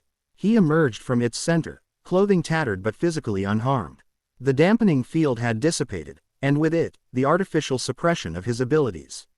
The hunger, however, remained, stronger than ever, a raging inferno demanding satisfaction. Naruto, Hinata's concerned voice barely penetrated his awareness. Your eyes. He caught his reflection in a puddle formed by the disrupted ground. His eyes had changed completely, no longer blue with red influence, but solid crimson with slitted pupils like a predator's. Veins stood out prominently against his skin, pulsing with visible need. I can't control it much longer, he managed through clenched teeth. His canines had extended fully, pressing painfully against his lower lip. The hunger. Seras appeared at his side, understanding immediately. The dampening field disrupted your control without affecting the underlying need. You require blood immediately or risk frenzy. Frenzy, Samui questioned, maintaining defensive position against the recovering vampire hunters. Mindless bloodlust. He'll attack indiscriminately, friend or foe, until the hunger is sated. Seras's expression was grave. I've seen newly turned vampires kill dozens before regaining sanity. What can we do? Hinata asked, fear for Naruto rather than of him evident in her voice. Seras assessed their situation rapidly. He needs human blood, freely given. Animal blood won't suffice in this state. Take mine, Hinata offered without hesitation. Hinata, no, Naruto growled, fighting for control. I could kill you. Quote, you won't, she stated with surprising confidence. I trust you, Naruto-kun. Before anyone could object further, Hinata approached him, tilting her head to expose her neck, a gesture of complete vulnerability and trust. I offer freely, she said softly. Take what you need. The hunger surged at her proximity, nearly overwhelming Naruto's remaining control. Seras moved to intervene, but Samui blocked her path. Let them, the Cloud Kunoichi advised quietly. If he cannot learn control with someone who trusts him absolutely, he never will. Naruto's hands shook as they settled on Hinata's shoulders. Her pulse called to him, a siren song promising relief from the burning need. Yet something stronger than hunger held him back, fear of harming someone precious. Of becoming the monster villagers had accused him of being throughout childhood. I'm afraid, he whispered, vulnerability showing through predatory instinct. I know, Hinata answered gently. But I'm not. Her calm acceptance broke through the hunger's haze. Naruto leaned forward with agonizing slowness, fighting for precision and control with every millimeter. When his fangs finally pierced her skin, he maintained absolute discipline, taking only shallow penetration. The first taste of her blood was transcendent, not merely sustenance but communion. Sensations flooded him. Hinata's childhood memories. Her feelings, her essence. Most prominent was her unwavering belief in him, a foundation of faith that had sustained her through her own trials. He drank minimally, taking only what necessity demanded. With each careful swallow, control returned, the desperate edge of hunger receding into manageable need. When he finally withdrew, the puncture wounds sealed instant a previously unknown aspect of vampire feeding. Thank you, he murmured, supporting Hinata as she swayed slightly. Did it help? She asked, concerned for him despite being the one who had sacrificed. More than you know. The connection forged through blood sharing had created something new between them, a bond transcending physical interaction. He could still sense her emotions, her well-being, as if part of her remained with him. Seras approached cautiously, noting the changes in Naruto's appearance. The desperate hunger had faded from his eyes, returning them to their normal blue with subtle crimson influence. The prominent veins had receded, and his overall bearing suggested renewed control. First feeding, she observed. You showed remarkable restraint. Is Hinata okay? Naruto asked, still supporting the Hyuga heiress. I'm fine, Hinata insisted, though paler than usual. Just a little lightheaded. The bond you've created will benefit you both, Seras explained. Quote, she'll recover quickly due to accelerated healing transferred through the exchange, and you'll maintain better control having established a proper feeding connection. Bond, Samui questioned, rejoining them after confirming the vampire hunters had retreated during their distraction. Blood bonds form the foundation of vampire society, Seras elaborated. Different from turning or mere feeding. A true bond creates lasting connection, enhanced awareness of each other's condition, emotional resonance, even limited telepathic communication in some cases. The implications settled over the group with varying reactions. Hinata appeared simultaneously embarrassed and pleased by the development. Samui studied them with analytical interest, clearly filing away the information for future reference. Naruto himself felt conflicted, concerned about the unexpected consequences yet undeniably grateful for Hinata's sacrifice. Michaela and her hunters have fallen back, Samui reported, returning focus to their tactical situation. They appear to be awaiting reinforcements rather than continuing immediate pursuit, which gives us opportunity to reach the ruins before they regroup, Seras concluded. We should move quickly. As they gathered their equipment and prepared to continue northward, Naruto found himself repeatedly glancing at Hinata. The bond between them hummed with quiet energy, allowing him glimpses of her emotional state, determination, lingering embarrassment, and something deeper he wasn't quite ready to name. "Thank you," he said again as they set out. "What you did was necessary," she finished simply. Then, with unusual boldness, added, "and not entirely unpleasant." The admission surprised a laugh from him, genuine, unforced amusement cutting through the tension of recent events. "Well, that's good to know. For future reference." Her blush deepened, but her smile remained steady. "For future reference," she agreed. Their journey resumed with renewed purpose, heading toward ruins that might explain the convergence of worlds and Naruto's unexpected inheritance. Behind them, Captain Michaela watched their departure through enhanced optical equipment. Her expression unreadable as she reported to her unseen master. "The heir has fed for the first time, my lord. A willing donor, the Hyuga girl." The response came not through conventional communication but directly into her mind. A voice of ancient authority and terrible purpose. "Excellent. The awakening proceeds as prophesied. Monitor but do not interfere further. Let them reach the ruins. All paths lead to the ordained convergence." Quote, "As you command, Lord Carmilla." Michaela lowered her equipment, signaling her team to maintain distance from their quarry. The blood ritual approaches. Soon the true vampire god will rise again. In the distance, Naruto felt an inexplicable chill despite the warm afternoon sun. Something watched from afar, patient, calculating, ancient beyond human comprehension. Whatever awaited at the ruins, he suspected it had been waiting for him for a very long time. The legacy of Alucard called to its heir, and the worlds themselves trembled in anticipation. See Chapter 2 and Chapter 3, Shadows Between Worlds. Midnight. The northern mountains loomed against a sky fractured by dimensional anomalies, aurora-like energies painting the heavens in colors that had no names in human language. Naruto stood alone at the edge of their camp, watching ripples of crimson and violet cascade across the firmament. Since feeding on Hinata's blood, his vision had changed again, perceiving spectrums beyond normal sight, layers of reality that shimmered at the corners of perception. The hunger remained, a constant companion rather than overwhelming need. Manageable, but never forgotten. Like the Nine Tails' presence, it had become another voice within him, primal, ancient, demanding acknowledgement. "Beautiful, isn't it?" Seras approached silently, her own gaze turned skyward. The barriers between worlds thinning, terrible for those caught in the convergence but undeniably magnificent. "You don't seem concerned," Naruto observed.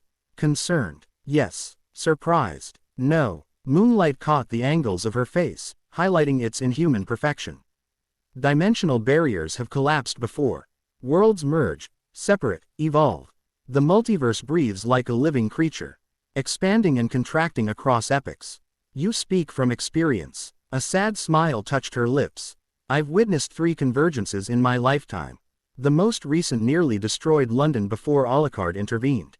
What did he do? He sacrificed millions of the souls he'd consumed throughout centuries to stabilize reality." Her expression hardened. "Your ancestor was not kind or merciful, Naruto. Remember that when embracing his legacy." Before he could respond, Hinata emerged from her tent, hair loose around her shoulders, eyes reflecting starlight as she approached. The blood bond between them hummed with quiet energy, allowing Naruto to sense her concern before she spoke.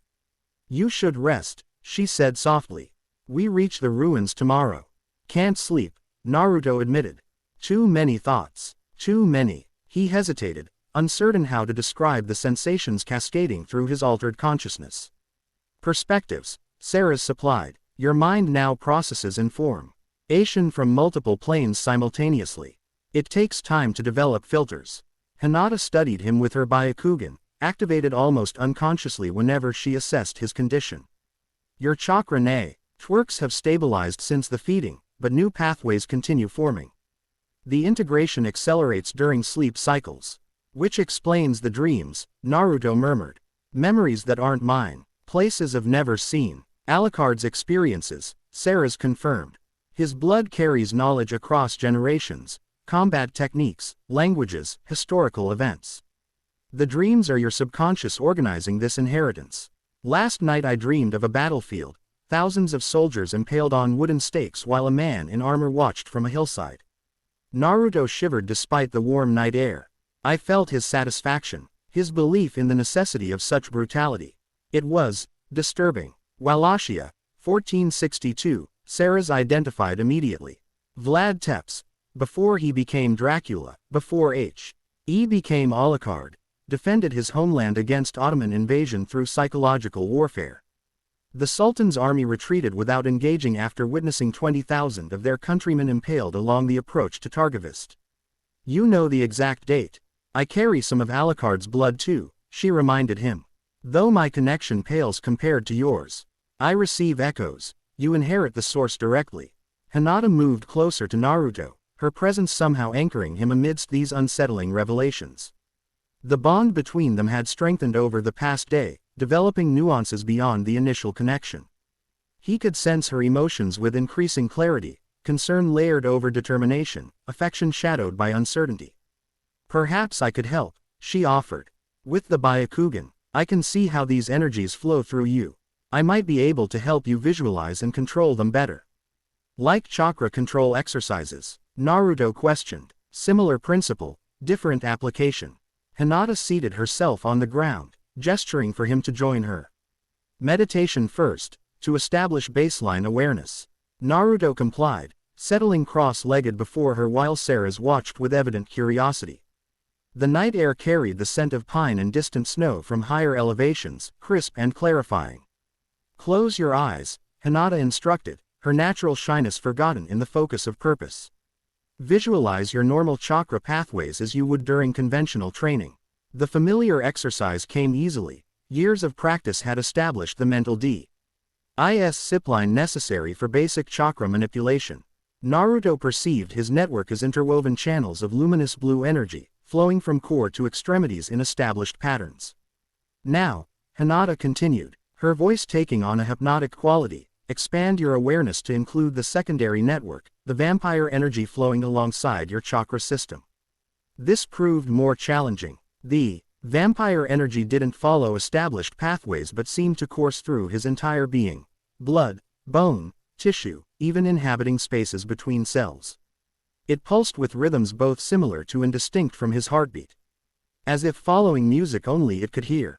I see it, he murmured. Crimson threads intertwined with blue, but moving differently. Following different rules. Yes, Hinata confirmed, her Byakugan tracking precisely what he described. Your chakra flows through established tenketsu points, but the vampire energy permeates your entire system, with concentrations in R. As traditionally considered spiritually significant. The heart, the eyes, the base of the skull. Seras nodded approvingly. The 7 consumption points in vampire physiology. Aligned with what your world calls chakra gates. But fundamentally different in function. With Hinata's guidance, Naruto spent the next hour mapping these dual systems within himself, learning their interactions, conflicts, harmonies. Where chakra functioned as energy flowing through dedicated channels, vampire power operated more like an intelligent field permeating his entire being, responding to will rather than established pathways. Try shifting energy between systems, Hinata suggested. Direct chakra into the vampire network, then vampire energy into your chakra pathways. The first transfer, chakra into Empire systems, created an immediate surge of power, a heady rush that momentarily overwhelmed his senses. Colors intensified, sounds clarified, and the dimensional disturbances overhead became almost painfully vivid. Too much, he gasped, struggling to contain the sudden amplification. Interesting, Seras commented. Chakra appears to function as catalyst when introduced to vampire energy, multiplying potential rather than simply adding to it. The reverse transfer, vampire energy into chakra pathways, produced entirely different results. Rather than amplification, it created crystalline clarity, a state of heightened awareness without emotional intensification. Naruto felt simultaneously detached and hyper-present, as if observing reality through perfectly calibrated lenses. This feels precise, he described inadequately. Like perfect chakra control but effortless. Hinata's eyes widened as she observed the effect. Your chakra pathways are optimizing in real time. Blockages clearing, flow rates balancing.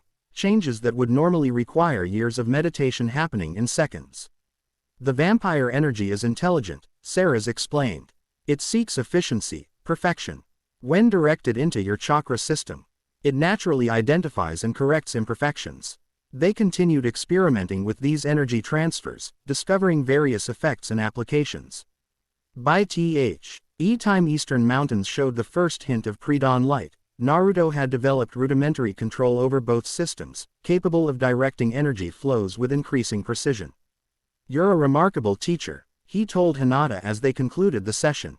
"Your progress is due to your own aptitude," she demurred, though pleasure at the compliment radiated through their bond. "I simply provided visualization. Don't underestimate your contribution," Seras countered. "Most vampires require decades to achieve such integration. The Byakugan's guidance has accelerated the process exponentially." Their conversation paused as Samui emerged from her tent, already fully equipped despite the early hour. The Cloud Kunoichi surveyed their meditative arrangement with analytical interest.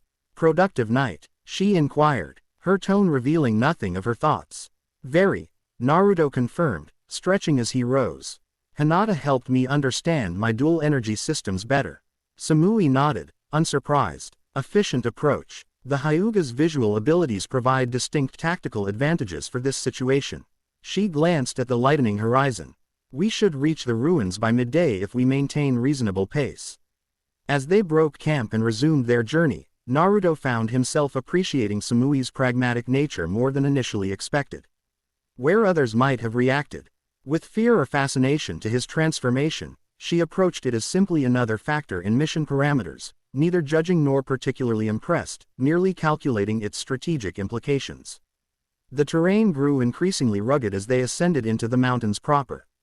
Ancient forest gave way to windswept plateaus where stone outcroppings jutted from thin soil like the bones of the earth itself.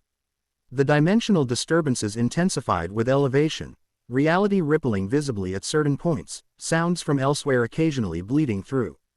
Near a particularly active anomaly, Seras paused, head tilted as if listening to frequencies beyond human perception.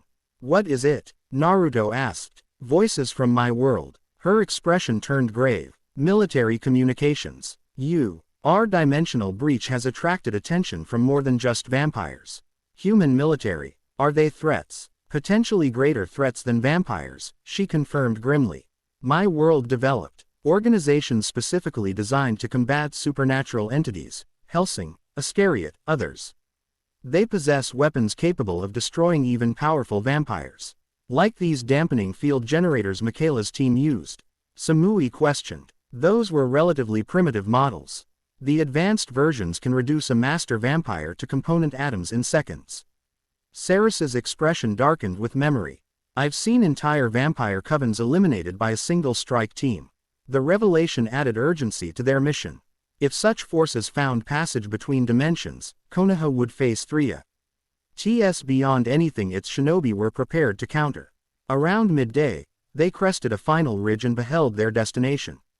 The ruins sprawled across a sheltered valley, massive stone structures.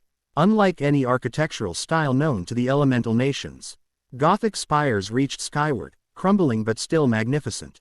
Flying buttresses supported walls engraved with intricate symbols. Stained glass, remarkably intact despite centuries of exposure, depicted battles between human figures and creatures of nightmare. Hellsing Outpost, Seras identified immediately. One of Alucard's forward bases during the Dimensional Wars. Dimensional Wars? Naruto questioned. "Before my time, but well documented. Approximately 500 years ago, widespread dimensional breaches threatened multiple realities. Alucard, already transcending conventional vampire limitations, fought to stabilize the multiverse, partly from territorial instinct, partly from something approaching actual concern for humanity. They descended cautiously into the valley, alert for threats or traps. As they approached the ruins, Naruto felt something responding to his presence, subtle vibrations through stone, sigils briefly illuminating as he passed. Doorways unsealing without visible mechanism. The structures recognize Alucard's bloodline, Seras observed. Security measures deactivating automatically for you. The central building appeared to be a cathedral-like structure, its entrance flanked by weathered statues depicting armored warriors with inhuman features. Within, A vast chamber opened before them, ceilings soaring impossibly high. Walls lined with bookshelves, floor inlaid with complex geometric patterns that subtly redirected light falling through stained glass windows. A research facility, Samui identified, examining apparatus that combined arcane construction with what appeared to be early scientific instruments. Knowledge preservation and experimentation. The scholars of my world theorized that Alucard established outposts in multiple dimensions, Seras confirmed, creating repositories of knowledge and power to monitor dimensional stability. Hinata activated her Byakugan, scanning their surroundings. The entire structure pulses with energy, not chakra, but similar to Naruto's vampire power. Concentrated in specific nodes throughout the building. Security systems, Seras suggested, or power sources for whatever technology Alucard installed. They moved deeper into the facility, discovering chambers dedicated to various purposes, libraries filled with texts in dozens of languages. Laboratories containing equipment centuries ahead of Ninja World technology, meditation spaces designed for specific mystical practices. In one room, they found what appeared to be a map room, but instead of geographical features, the central table displayed a three-dimensional model of intersecting planes, representing different dimensions. Within this model, their current location pulsed with ominous red light, while dozens of similar points flickered across multiple planes. Dimensional weak points, Seras translated, studying symbols accompanying the display. T's facility monitored barrier integrity between worlds. And judging by these readings, those barriers are critically compromised, Samui observed, indicating gauges surrounding the model. Though unfamiliar with the technology, her analytical mind quickly grasped its purpose.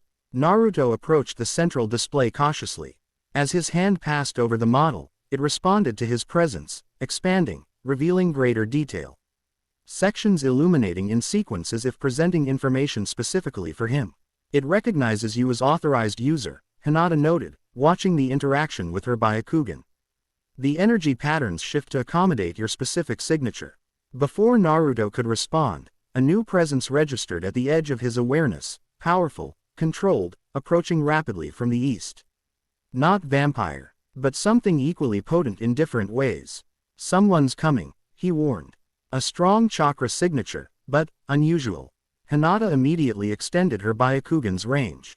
Female shinobi, moving fast. Her chakra contains a second pattern intertwined with her own, similar to yours with the 9 tails, but different beast entirely. Another Jinchuriki, Samui identified, her usual composure briefly slipping to reveal surprise. Coming from Cloud's direction. Friendly, Seras questioned, moving to defensive position. Unknown, Samui replied. Cloud maintains cordial relations with its Jinchuriki, but they operate with significant autonomy. They didn't wait long for identification.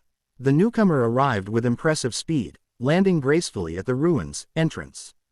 A woman in her early 20s with blonde hair tied back in a tight ponytail, her posture conveying deadly readiness despite her relaxed expression. Cloud insignia adorned her forehead protector, confirming Samui's suspicion regarding origin. Yugito ni, Samui identified with evident surprise. 2 tails Jinchuriki. Samui, the newcomer acknowledged with casual nod. Quote, didn't expect to find Cloud Shinobi this far from approved operational zones. Her gaze shifted, focusing on Naruto with sudden intensity. Especially in such interesting company. Official joint mission, Samui replied formally. Investigating dimensional anomalies affecting both villages. Yugito didn't appear particularly convinced, her attention remaining fixed on Naruto. She circled him slowly, movements reminiscent of her contained beast, graceful, predatory, meticulous in assessment. You're like me, she stated finally. Yet not. Something rides within you alongside your beast, something ancient and hungry. Her eyes narrowed. The 2 tails is, unsettled by your presence. Respectful, even. That's unprecedented. Naruto met her gaze steadily.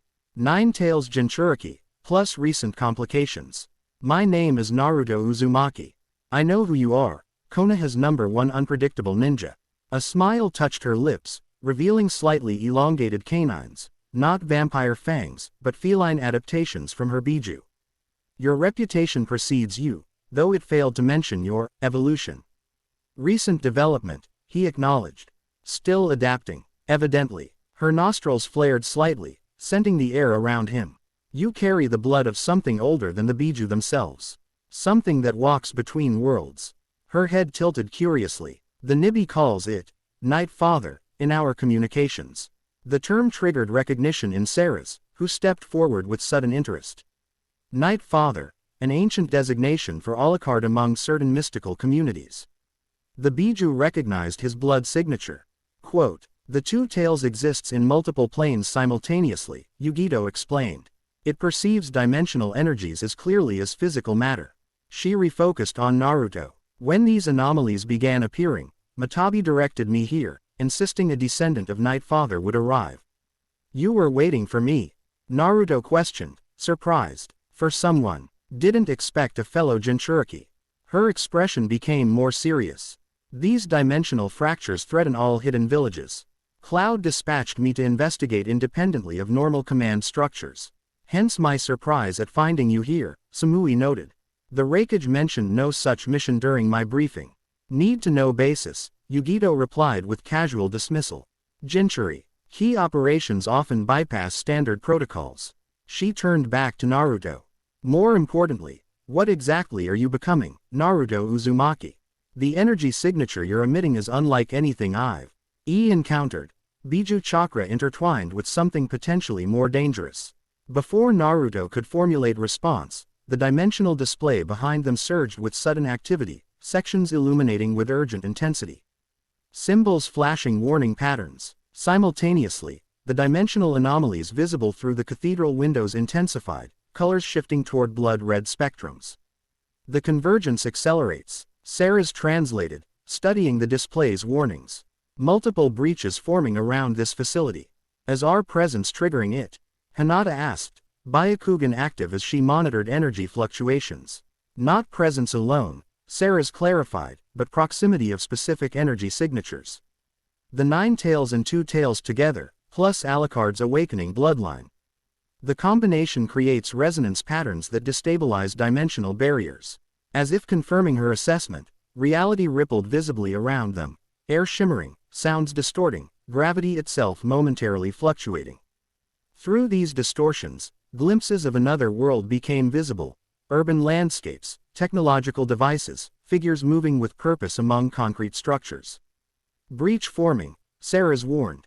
Reaching for her weapons, something's coming through. The dimensional tear stabilized several meters above the cathedral floor, a floating portal approximately 2 meters in diameter.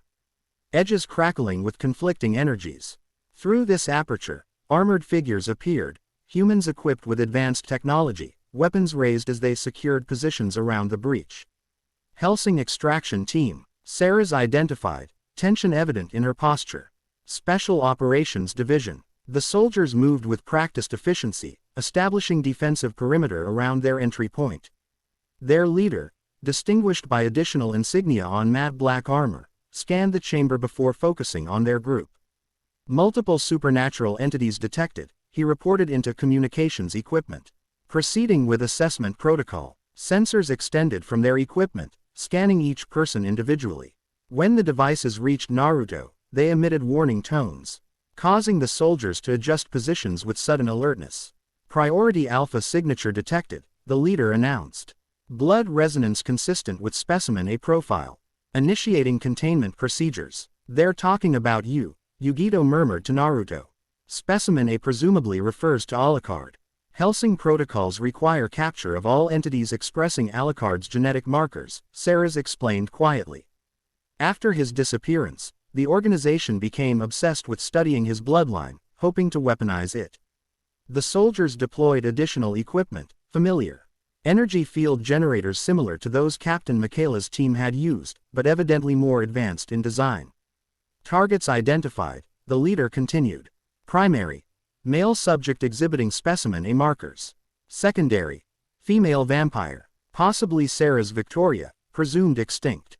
Tertiary, 2 unidentified energy signatures consistent with non-human entities. They mean the Biju, Hinata realized. Hellsing has no jurisdiction in this dimension, Seras called out, addressing the soldiers directly. Stand down and return through your entry point. The leader's helmet turned toward her. A Celis visor revealing nothing of the human behind it. Seras Victoria confirmed. Subject classified as rogue asset, recovery prioritized. He gestured, and soldiers adjusted positions. All targets will be secured and transported to Hellsing containment facility for processing. Naruto assessed their tactical situation rapidly. The soldiers possessed technology specifically designed to counter vampire abilities, but likely had limited understanding of shinobi techniques. Additionally, their rigid adherence to protocols suggested inflexibility in unexpected scenarios. We need to close that breach, he decided, communicating through subtle hand signals to his companions. Hinata, can you see weakness points in the portal structure? Her Byakugan activated, analyzing the dimensional tier. Energy concentrates at 3 equidistant points around the circumference. Disrupting these might collapse the breach. Yugito, Samui, can you create a distraction? Something flashy that draws attention without causing casualties. Both Cloud Kunoichi nodded, understanding the approach. Yugito particularly seemed pleased by the tactical consideration. Seras, you know their equipment and protocols. What's the most efficient countermeasure? EMP effect would temporarily disable their technology, she advised. Strong lightning techniques might accomplish similar results. Perfect. Naruto formed shadow clones, a dozen materializing instantly, their quality notably improved after his training with Hinata. On my mark, we move simultaneously. Non-lethal approach. These are humans following orders, not enemies by choice. The unified plan communicated. They executed with precision that belied their recent formation as team. Yugito initiated with a technique that transformed ambient chi chakra into blinding light, temporarily overwhelming the soldiers' visored optics. Simultaneously, Samui delivered a modified lightning technique that surged through the chamber, disrupting electronic equipment without endangering users. As predicted, the soldiers' advanced technology temporarily malfunctioned, weapons systems rebooting, communications crackling with interference, dampening field generators fluctuating. During this confusion, Naruto's shadow clones engaged in coordinated harassment, not attacking directly but creating constant movement that further disoriented the disorganized extraction team. Meanwhile, Hinata and Seras approached the dimensional breach from opposite sides, targeting the weak points Hinata had identified. Seras used vampire abilities to manipulate shadows around one energy node, while Hinata applied precise gentle fist strikes to another, disrupting chakra flow. Naruto himself targeted the third node, combining techniques in ways his training had only begun to explore. Drawing on both chakra and vampire energy simultaneously, he created a Rasengan unlike any before, swirling with crimson and blue energies that instead of blending remained distinct, creating a layered effect reminiscent of the dimensional barriers themselves. Dimensional Rasengan, he named instinctively, driving the technique into the third weak point. The effect exceeded expectations. The specialized Rasengan didn't simply disrupt the breach but actively rewove dimensional energies, forcing realignment of natural barriers. The portal collapsed with unexpected violence, imploding rather than simply closing, creating vacuum effect that pulled the soldiers back toward their origin point. The Hellsing team leader, demonstrating remarkable adaptability, recognized they are failing position and ordered immediate retreat. The soldiers withdrew through the rapidly closing breach, equipment abandoned in favor of escape. As the final soldier disappeared, the dimensional ear sealed completely, reality reasserting itself with almost audible snap. The abandoned technology sparked once then went inert, connection to its power sources severed by the dimensional separation. Silence fell over the cathedral chamber, broken only by the subtle hum of the facility's ancient systems. That, Yugito stated appreciatively, was impressive coordination for a team with no prior combat experience together. Indeed, Samui agreed, her usual cool demeanor warming slightly with professional respect. Especially the dimensional countermeasure, creative application of hybrid energy systems. Naruto barely registered their approval, attention focused on his hands where residual energies still danced across his skin, vampire power and chakra interacting in ways that felt simultaneously foreign and natural. As if his body had always been designed for this integration but was only now fulfilling its potential. The dimensional Rasengan wasn't just effective against the portal, Hinata observed, studying him with her Byakugan. It's accelerated the integration of your dual energy systems. The patterns are harmonizing at unprecedented rates. I didn't plan that technique, Naruto admitted. It just happened. Like muscle memory for something I've never actually done before. Alucard possessed similar abilities, Seras explained. Dimensional manipulation was among his highest tier powers, developed after consuming thousands of souls and mastering his transcendent vampire nature. But I haven't consumed thousands of souls, Naruto objected. I've barely begun understanding these abilities. Your circumstances are unprecedented, Seras reminded him. Alucard's blood awakening in a Jinchuriki host, within a world saturated with chakra rather than conventional energy. The combination creates potential even Alucard himself might not have anticipated. Yugito approached Naruto, studying him with renewed interest. The two tails is practically purring with satisfaction, she informed him. Expression bemused, apparently witnessing the Night Father's heir manipulate dimensions directly confirms some ancient prophecy Matabi has been cryptically referencing since these anomalies began. Quote, prophecy? Naruto questioned, increasingly uncomfortable with mystical expectations surrounding his transformation. Something about Crimson Sage returns T. Hero blood descendant, and worlds rebalanced by ninefold power. Yugito shrugged elegantly. Biju tend toward dramatic proclamations. I generally focus on actionable intelligence rather than prophetic interpretation. Her pragmatic approach, reminiscent of Samui's yet distinctly flavored with feline nonchalance, proved unexpectedly reassuring. Unlike others who placed weight on destiny and predetermined roles, Yugito apparently preferred dealing with immediate realities, a perspective Naruto found refreshingly familiar despite their brief acquaintance. The facility's systems are responding to the dimensional manipulation, Hinata reported, observing the central display with her Byakugan. New information appears to be loading. They gathered around the dimensional model, watching as additional data manifested, timelines. Energy readings, historical records flowing across adjacent screens in languages both familiar and alien. Most significantly, the model itself reconfigured, revealing a complex network of connections between specific points across multiple planes. Ley lines, Seras identified. Natural channels of power that traverse dimensional boundaries. According to this display, these ruins sit at intersection point of major ley lines connecting at least 7 distinct dimensions. Which explains why dimensional breaches concentrate around this location, Samui deduced. Analyzing the display with impressive comprehension despite its alien nature. Like rivers naturally finding paths of least resistance. The ruins weren't built here by coincidence, Yugito added. The two tales apparently providing additional insight. Matabi says these mountains have been sites of dimensional thinning since before human civilization. The Biju themselves entered T's world through natural breaches in this region. Naruto studied the display intently, recognizing patterns despite having no formal education in dimensional theory. Knowledge from Alucard's blood Ovided context and understanding his conscious mind couldn't have possessed independently. The current convergence isn't natural, he realized, indicating specific energy signatures within the model.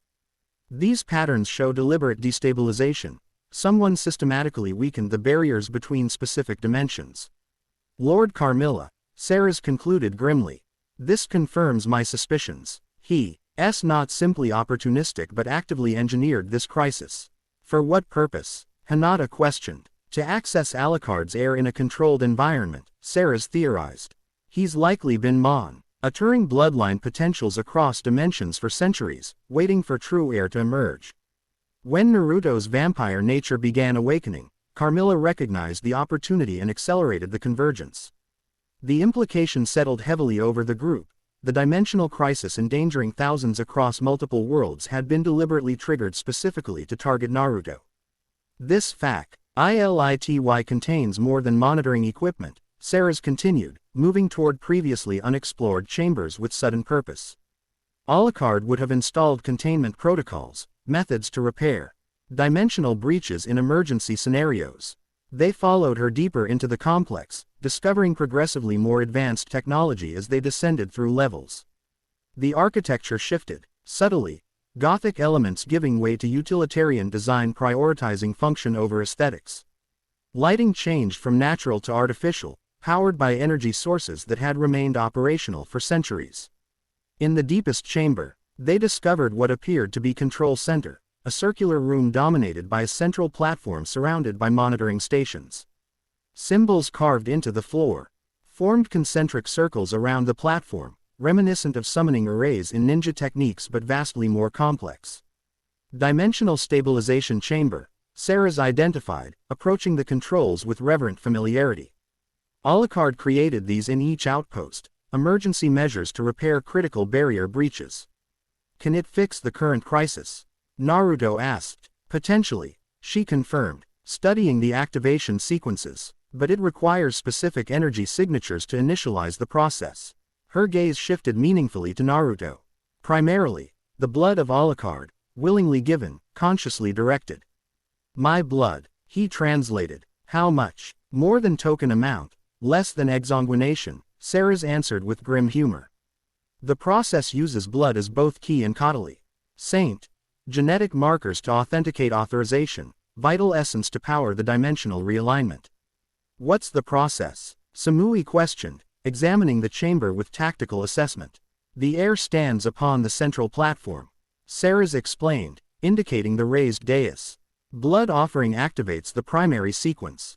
The system then draws necessary power from the participant to execute dimensional repairs. Draws power, Hinata repeated, concern evident. What exactly does that mean? It temporarily connects the participant to all affected dimensional planes simultaneously, Seras clarified. Using their life force as anchor point to realign natural barriers. The process is taxing. You mean potentially fatal, Yugito translated bluntly. There is risk, Seras acknowledged. But with proper preparation and support, survivable. Naruto approached the platform, studying the symbols etched into its surface. Something in their configuration resonated with his transfo. RMED nature. Recognition beyond conscious knowledge, as if part of him had always understood their purpose. These were designed for Alucard specifically, he observed. Keyed to his unique energy signature. Yes, Seras confirmed, which presents both challenge and opportunity. Your blood contains his genetic markers, but your energy signature includes elements he never possessed. Biju chakra, natural chakra of this world. Unique hybrid adaptations developing in your system. Meaning, the system might accept your authorization but react unpredictably to your hybrid nature. She studied him thoughtfully, or it might recognize you as evolutionary advancement of the original template and function more effectively than designed. Naruto considered the implications carefully. The dimensional crisis threatened countless lives across multiple worlds. If this facility offered means to address the root cause rather than merely treating symptoms, the risk to himself became acceptable cost. Yet something in Seras's explanation raised questions. You said, with proper preparation and support. What kind of support would improve survival chances? Energy anchors, she explained. Individuals connected to the primary participant, sharing the burden of dimensional channeling. Traditionally, these would be blood-bonded familiars or servants, but... She glanced meaningfully at Hinata. Your existing blood bond might serve similar function. Hinata straightened, determination replacing concern. I can assist through our bond. The connection would intensify significantly, Seras warned. Potentially becoming permanent rather than temporary arrangement. I understand, Hinata replied simply, her resolve evident through both expression and the emotional resonance Naruto perceived through their existing bond. The Biju provide natural energy anchoring, Yugito added unexpectedly. Matabi is practically volunteering our services, apparently this aligns with some responsibility the tailed beasts maintain toward dimensional stability. Naruto glanced at her in surprise. You'd risk yourself in this process. We barely know each other. Yugito's smile revealed her feline characteristics more prominently. Fellow Jinchuriki facing potential multiversal collapse. Professional courtesy seems appropriate. More seriously, she added, besides, the Two Tails insists. Our participation is necessary for optimal outcome. If we're volunteering, Samui interjected coolly, I offer my services as well. Cloud assigned me to address these dimensional threats by any means necessary. This qualifies. Without blood bond, your participation would be peripheral, Seras cautioned.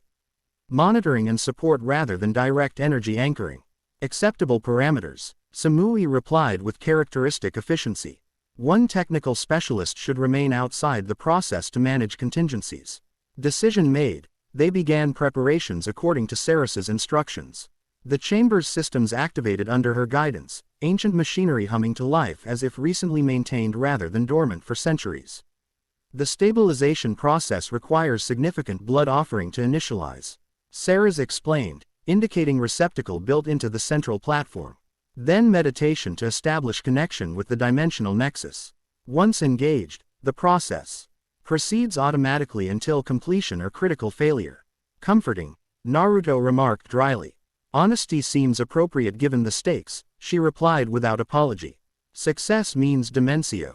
Null stability restored across affected planes. Failure means potential cascade effect destabilizing additional dimensions. No pressure, Yugito muttered, positioning herself at one of the anchor points Seras indicated.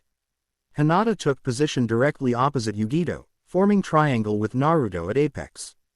Through their blood bond, he could sense her determined focus, concern present but superseded by absolute commitment to their success.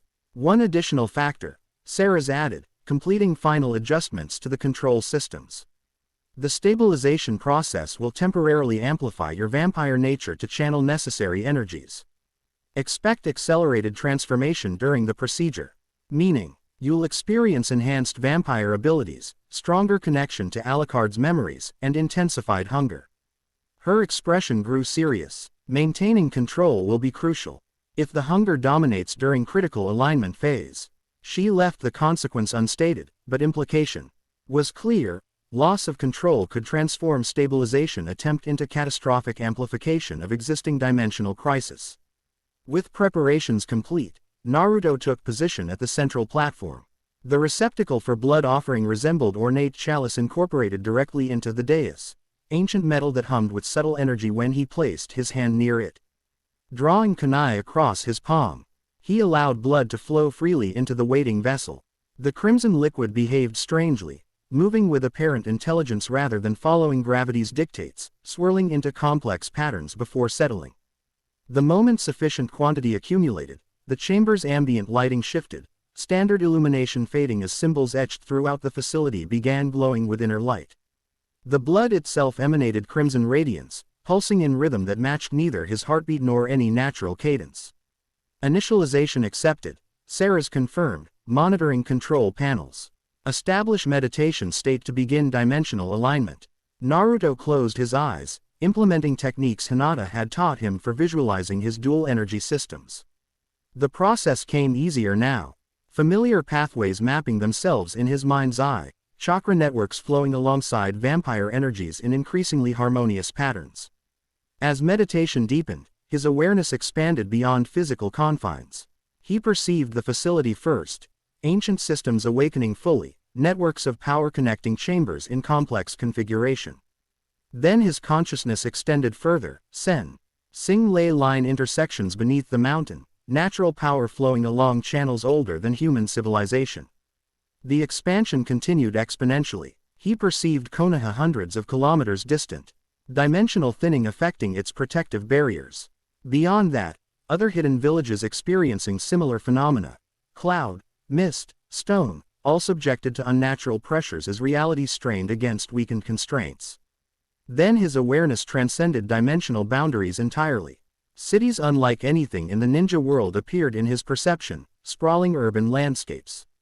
With technology far beyond Iron Country's most advanced developments.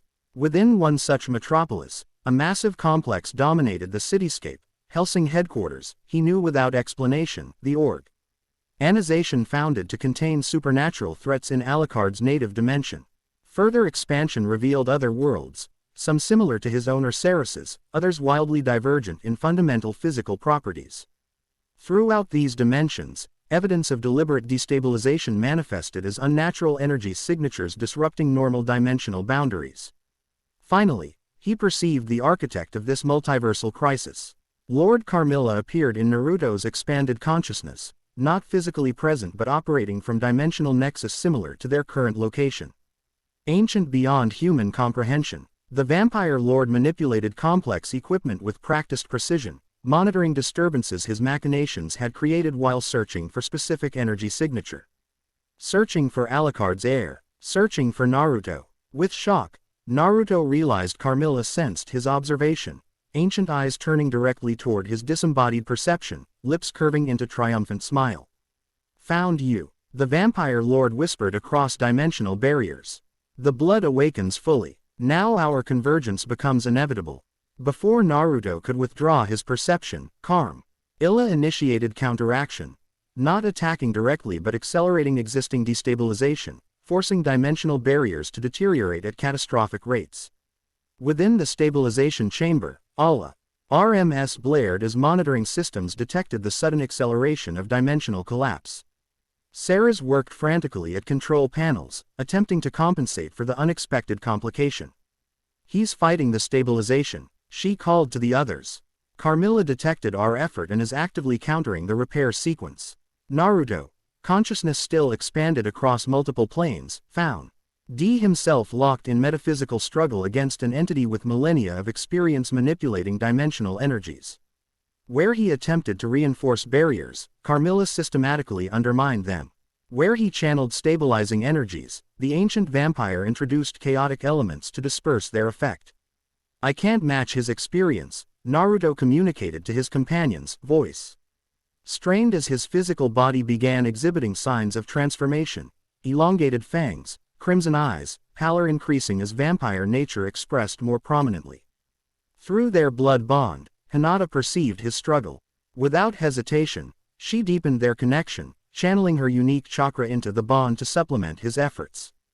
The Byakugan's inherent connection to dimensional PTION provided unexpected advantage, her bloodline limit naturally countering certain aspects of Carmilla's interference. Simultaneously, Yugito allowed the two tails greater influence in their shared consciousness. Matabi's blue flame manifested visibly around her physical form as the Biju contributed its multidimensional awareness to their collective effort. The two tails existed between dimensions before entering this world, Yugito explained, voice distorted by her partial transformation. It understands the natural laws governing dimensional barriers. Carmilla violates these laws through artificial means, which creates exploitable weaknesses. With this guidance, Naruto adjusted his approach. Rather than directly opposing Carmilla's sophisticated manipulations, he targeted the earlying natural laws the vampire lord subverted. The strategy proved immediately more effective, natural dimensional forces responding to restoration of proper balance rather than artificial imposition of structure. It's working, Seras confirmed, monitoring dimensional readings. Barrier integrity improving across primary affected zones. Carmilla, sensing the shift in approach, intensified High's efforts, channeling power accumulated over centuries into brute force destabilization.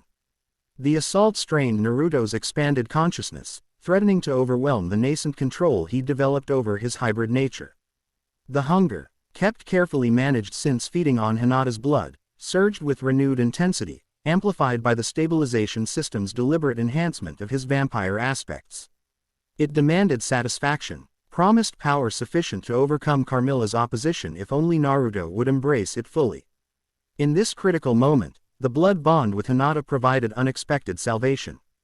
Through their connection, her unwavering faith in his essential nature, not human, not vampire, not Jinchuriki, but uniquely himself, anchored his identity against the hunger's seductive promises.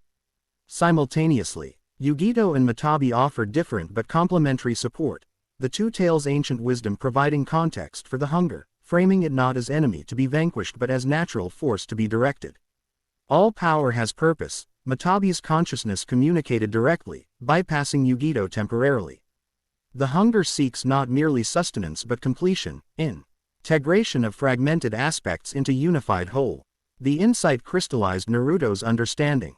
The hunger wasn't separate from him but fundamental aspect of his evolving nature, neither good nor evil but simply power-seeking expression. By neither denying nor surrendering to it, but acknowledging and directing it purposefully, he could utilize its strength without sacrificing his essential self.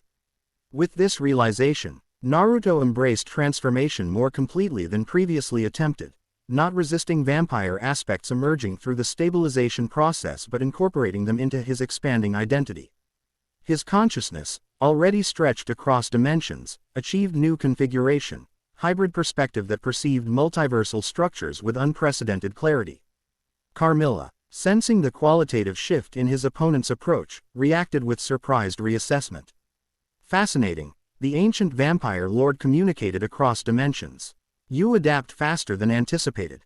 Perhaps worthy heir after all. Quote, the backhanded acknowledgement carried unexpected implication. Carmilla sought not merely to destroy Alucard's bloodline but to test its worthiness. The diamonds. Ional destabilization served dual purpose, locating the heir while simultaneously assessing their potential. Why? Naruto questioned, maintaining stabilization efforts while engaging this unexpected communication. Why search for Alucard's heir at all? Images flowed from Carmilla's ancient consciousness, memories spanning centuries, conflicts beyond human comprehension, purposes transcending simple power acquisition. Central to these memories was relationship between Carmilla and Alucard, not merely master and betrayed servant as Seras had suggested, but something more complex. Balance requires worthy opposition, Carmilla explained cryptically. The multiverse degrades without proper tension between order and chaos, creation and destruction, light and shadow. Further images revealed, cosmic scale equilibrium maintained through opposition between primal forces, Carmilla and Alucard representing fundamental aspects of existence itself rather than merely powerful entities with personal grudges. Alucard's disappearance destabilized essential balance, the vampire lord continued. For centuries, I maintained multiversal equilibrium alone, inadequate substitution for proper opposition. The emergence of true heir presents opportunity to restore cosmic balance.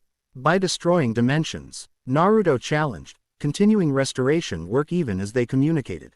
By forcing accelerated awakening of dormant potential, Carmilla corrected, crisis demands response proportionate to threat. Your transformation proceeds precisely as required, hybrid vigor introducing new variables to ancient equation.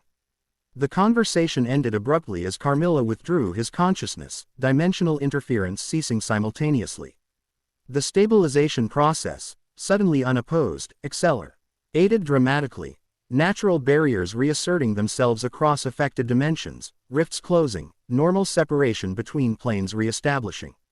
In the stabilization chamber, the physical manifestations reflected this metaphysical realignment. Symbols glowed with blinding intensity, energy flowing visibly between participants as the system channeled their combined power toward multiversal repair. Naruto, returning full awareness to his physical form, found transformation had progressed significantly during his expanded consciousness state. His appearance had altered noticeably, skin paler, musculature denser, features sharper. More significantly, his internal systems had evolved. The dual energy networks Hinata had helped him visualize now intertwined in complex configuration impossible to separate into distinct systems. The stabilization sequence concluded with surprising gentleness, energies gradually receding rather than cutting off abruptly, systems powering down in carefully orchestrated sequence. The chamber's lighting returned to normal parameters as auxiliary functions deactivated, leaving only core monitoring systems operational. Dimensional stability restored to 89% of optimal parameters. Seras reported, reading final measurements from control panels. Remaining instabilities appear to be self-correcting at acceptable rates. Crisis contained. Naruto stepped carefully from the central platform. Physical exhaustion finally registering now that interdimensional effort concluded. Despite fatigue, he felt fundamentally transformed, not merely physically altered but perceptually expanded. As if having accessed perspective previously unimaginable. You look different, Hinata observed quietly, approaching with mixture of scientific curiosity and personal concern. Her Byakugan activated briefly, assessing his condition. The integration is complete. I can no longer distinguish vampire energy from chakra in your systems. They've synthesized into something new. I feel different, he acknowledged. Like barriers I didn't know existed have dissolved. Yugito studied him with feline intensity, the two tails' influence still evident in her slitted pupils. Matabi is uncommonly respectful toward your new configuration. Apparently you've achieved something the Biju thought theoretically possible but never actually witnessed. Transcendent integration, Seras supplied, joining their conversation after completing system shutdown protocols. Alucard achieved similar state after centuries of evolution. You've compressed that timeline dramatic.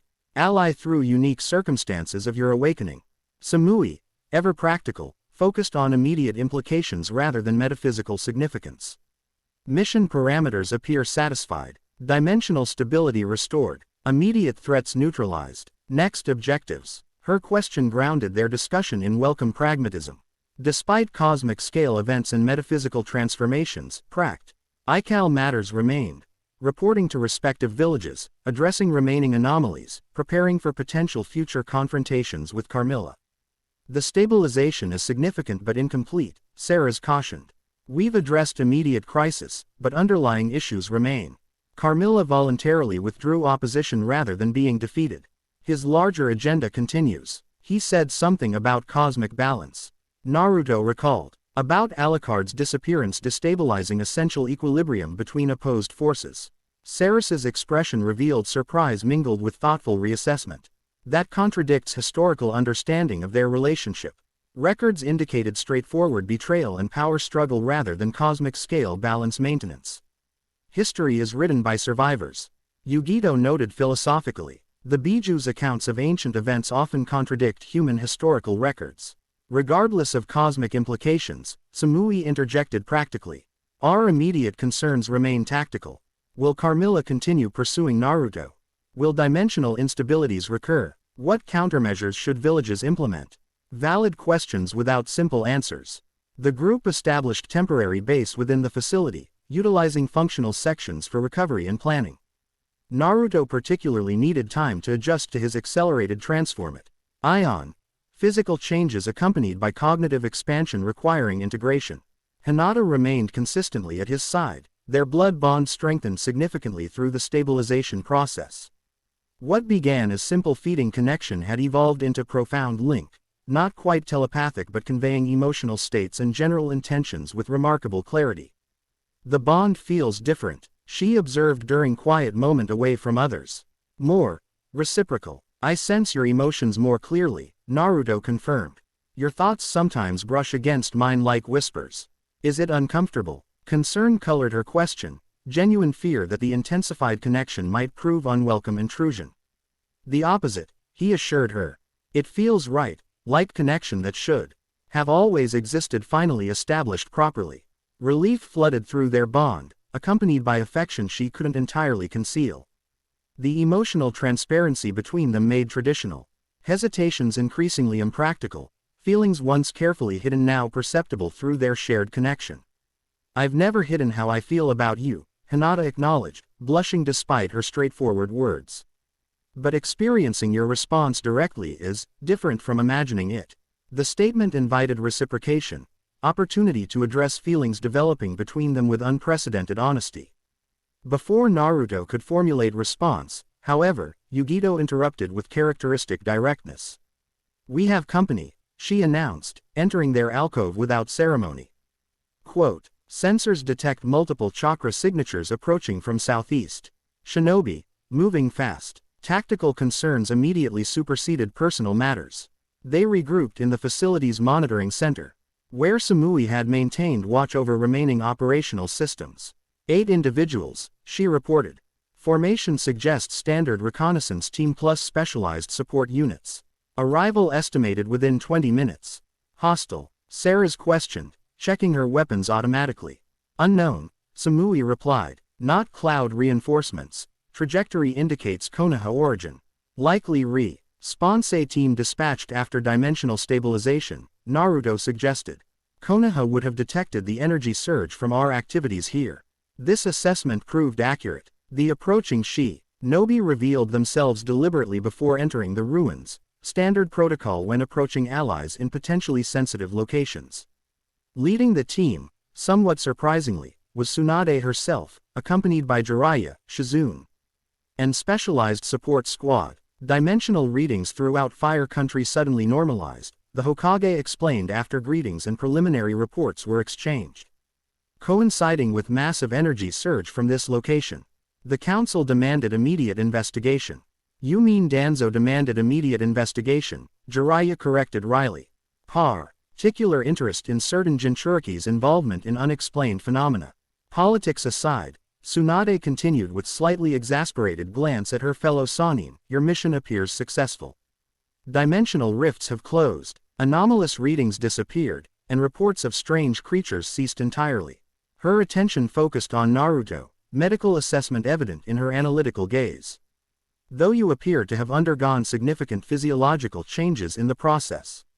Side effect of the stabilization procedure, he explained simply, knowing detailed explanation would require extensive technical background. Accelerated integration of vampire characteristics with existing systems. I'll need complete medical evaluation when we return to Konoha, Tsunade stated, her T1 making clear this was requirement rather than request. These transformations exceed anything in our medical records. The Hyuga clan archives contain relevant information, Hinata offered unexpectedly. Ancient accounts of the Crimson Sage include descriptions of physiological markers similar to Naruto's current condition. This revelation sparked immediate interest from both Sannin. The Crimson Sage appears in multiple village histories, Jiraiya noted, always associated with blood, power, and transcendence beyond normal human limitations. Alucard's previous visits to this dimension, Seras confirmed.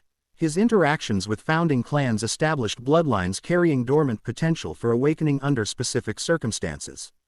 Tsunade absorbed this information with remarkable composure. Medical curiosity apparently superseding potential alarm at interdimensional vampire influences in shinobi bloodlines. The immediate crisis appears resolved, she concluded practically. But longer-term implications require careful study.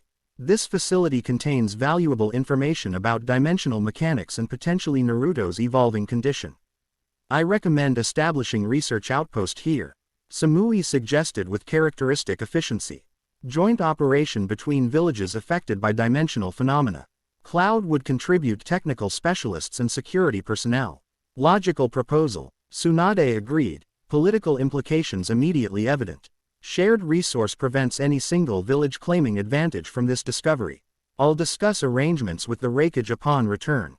As logistics discussions continued among village representatives, Naruto found himself standing slightly apart, observing interactions with newfound perspective. His expanded consciousness retained aspects of the dimensional awareness experienced during stabilization procedure, perceiving subtle connections between individuals and events that previously would have escaped notice. Yugito joined him in this observation, her own unique perspective as Jinchuriki creating natural affinity despite their different villages and backgrounds. Interesting development, she noted, nodding toward ongoing diplomatic discussions. Crisis forcing cooperation between traditionally competitive villages. Perhaps cosmic balance Carmilla referenced operates on multiple levels simultaneously. You're taking his claims seriously? Naruto questioned. The Biju generally confirm his perspective, though with different terminology, she explained. Matabi describes universal constants requiring opposition to maintain stability, creation, destruction, order, chaos, various fundamental forces existing in necessary tension. And Alucard and Carmilla embodied these opposed forces. According to Matabi, they evolved into such embodiments over millennia, not originally cosmic entities but gradually assuming roles within larger universal mechanics. Her expression grew thoughtful, which raises interesting questions about your own evolution, considering you carry Alucard's bloodline plus Biju influence. The implication settled uncomfortably. If Alucard had eventually assumed cosmic scale role in multiversal balance, did similar fate await his heir? Did Naruto's unprecedented hybrid nature accelerate or alter this trajectory? I make my own destiny, he stated firmly. Rejection of predetermined cosmic role evident in his tone. Yugito smiled, surprising warmth in the expression. Precisely the response Matabi predicted. Apparently free will remain NS essential variable in cosmic equations. Predetermined roles fail without conscious choice to accept responsibility. Comforting, Naruto remarked sarcastically. Actually, yes, she countered with unexpected seriousness. Cosmic forces requiring consent rather than imposing destiny suggests universe values choice above determinism. Rather reassuring philosophical foundation. Their philosoph. ICAL discussion paused as planning sessions concluded with preliminary agreements established. Konoha and Cloud would jointly secure the facility, maintaining research teams to study dimensional mecha. Nix while developing protocols for potential future instabilities. More immediately relevant to Naruto personally, Tsunade insisted on his return to Konoha for comprehensive evaluation of his transformed condition. The blood bond with Hinata similarly required documentation and understanding, particularly given its unprecedented characteristics compared to normal chakra-based connections. The stabilization procedure repaired critical dimensional damage, Seras summarized as they prepared departure, but underlying issues remain unresolved. Carmilla withdrew strategically rather than admitting defeat. His larger agenda continues, with you as central focus. Why me specifically? Naruto questioned. If cosmic balance requires opposed forces, couldn't any powerful entity serve? Alucard, Rhodes' bloodline carries specific metaphysical properties accumulated over millennia, she explained. Your unique hybrid nature, combining this inheritance with Biju connection and natural chakra affin. ITY, creates potential Carmilla apparently considers essential for his purposes. So I remain target regardless of personal choices. Target, potential ally, cosmic counterpart, classification depend. DS entirely on your own decisions moving forward. Her expression softened slightly from professional assessment to something more personal. For what it's worth, I believe Alucard's blood awakened in you specifically because your fundamental nature provides balance his power lacked, compassion tempering strength, connection counterbalancing isolation. The observation provided unexpected reassurance. Throughout his transformation, Naruto's greatest fear remained losing essential self, the core identity shaped through relationships and experiences rather than biological inheritance or cosmic destiny. As they departed the ancient facility, returning toward Konoha with newfound knowledge and temporarily stabilized dimensional boundaries, Naruto found himself contemplating future development of his hybrid nature. The accelerated transformation during stabilization procedure had fundamentally altered his physiology, creating integrated systems unlike anything in either vampire or shinobi traditions.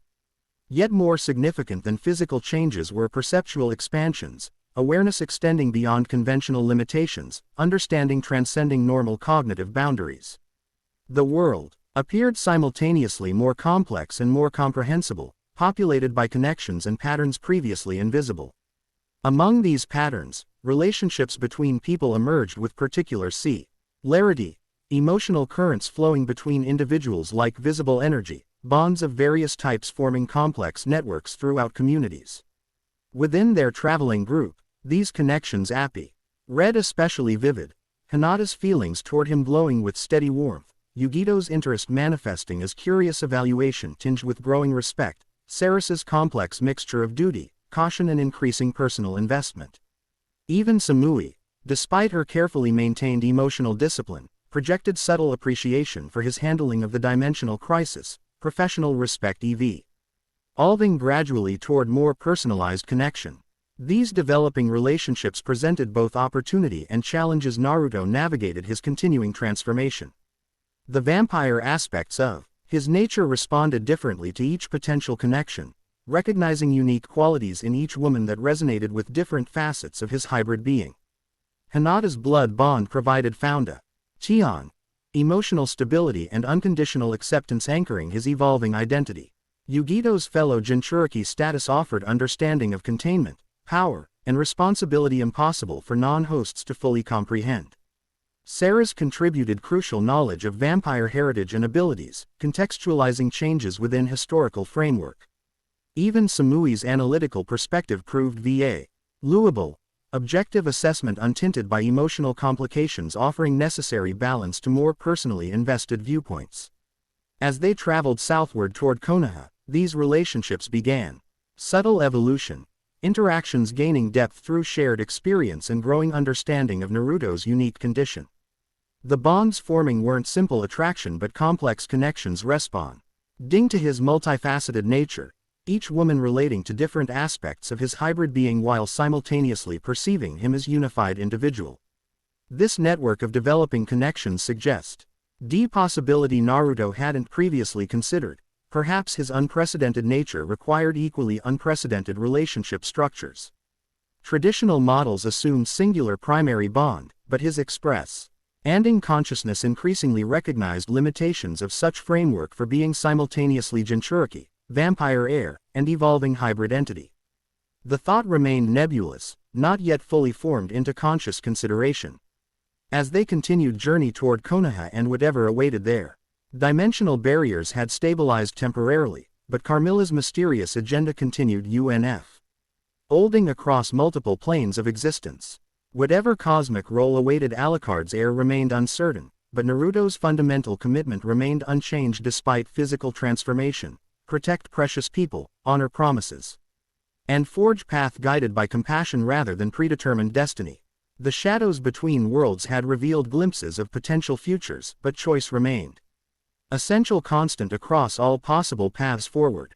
Chapter 3 End. The End. I hope you enjoyed this episode. Remember to subscribe and like this video. See you in the next video.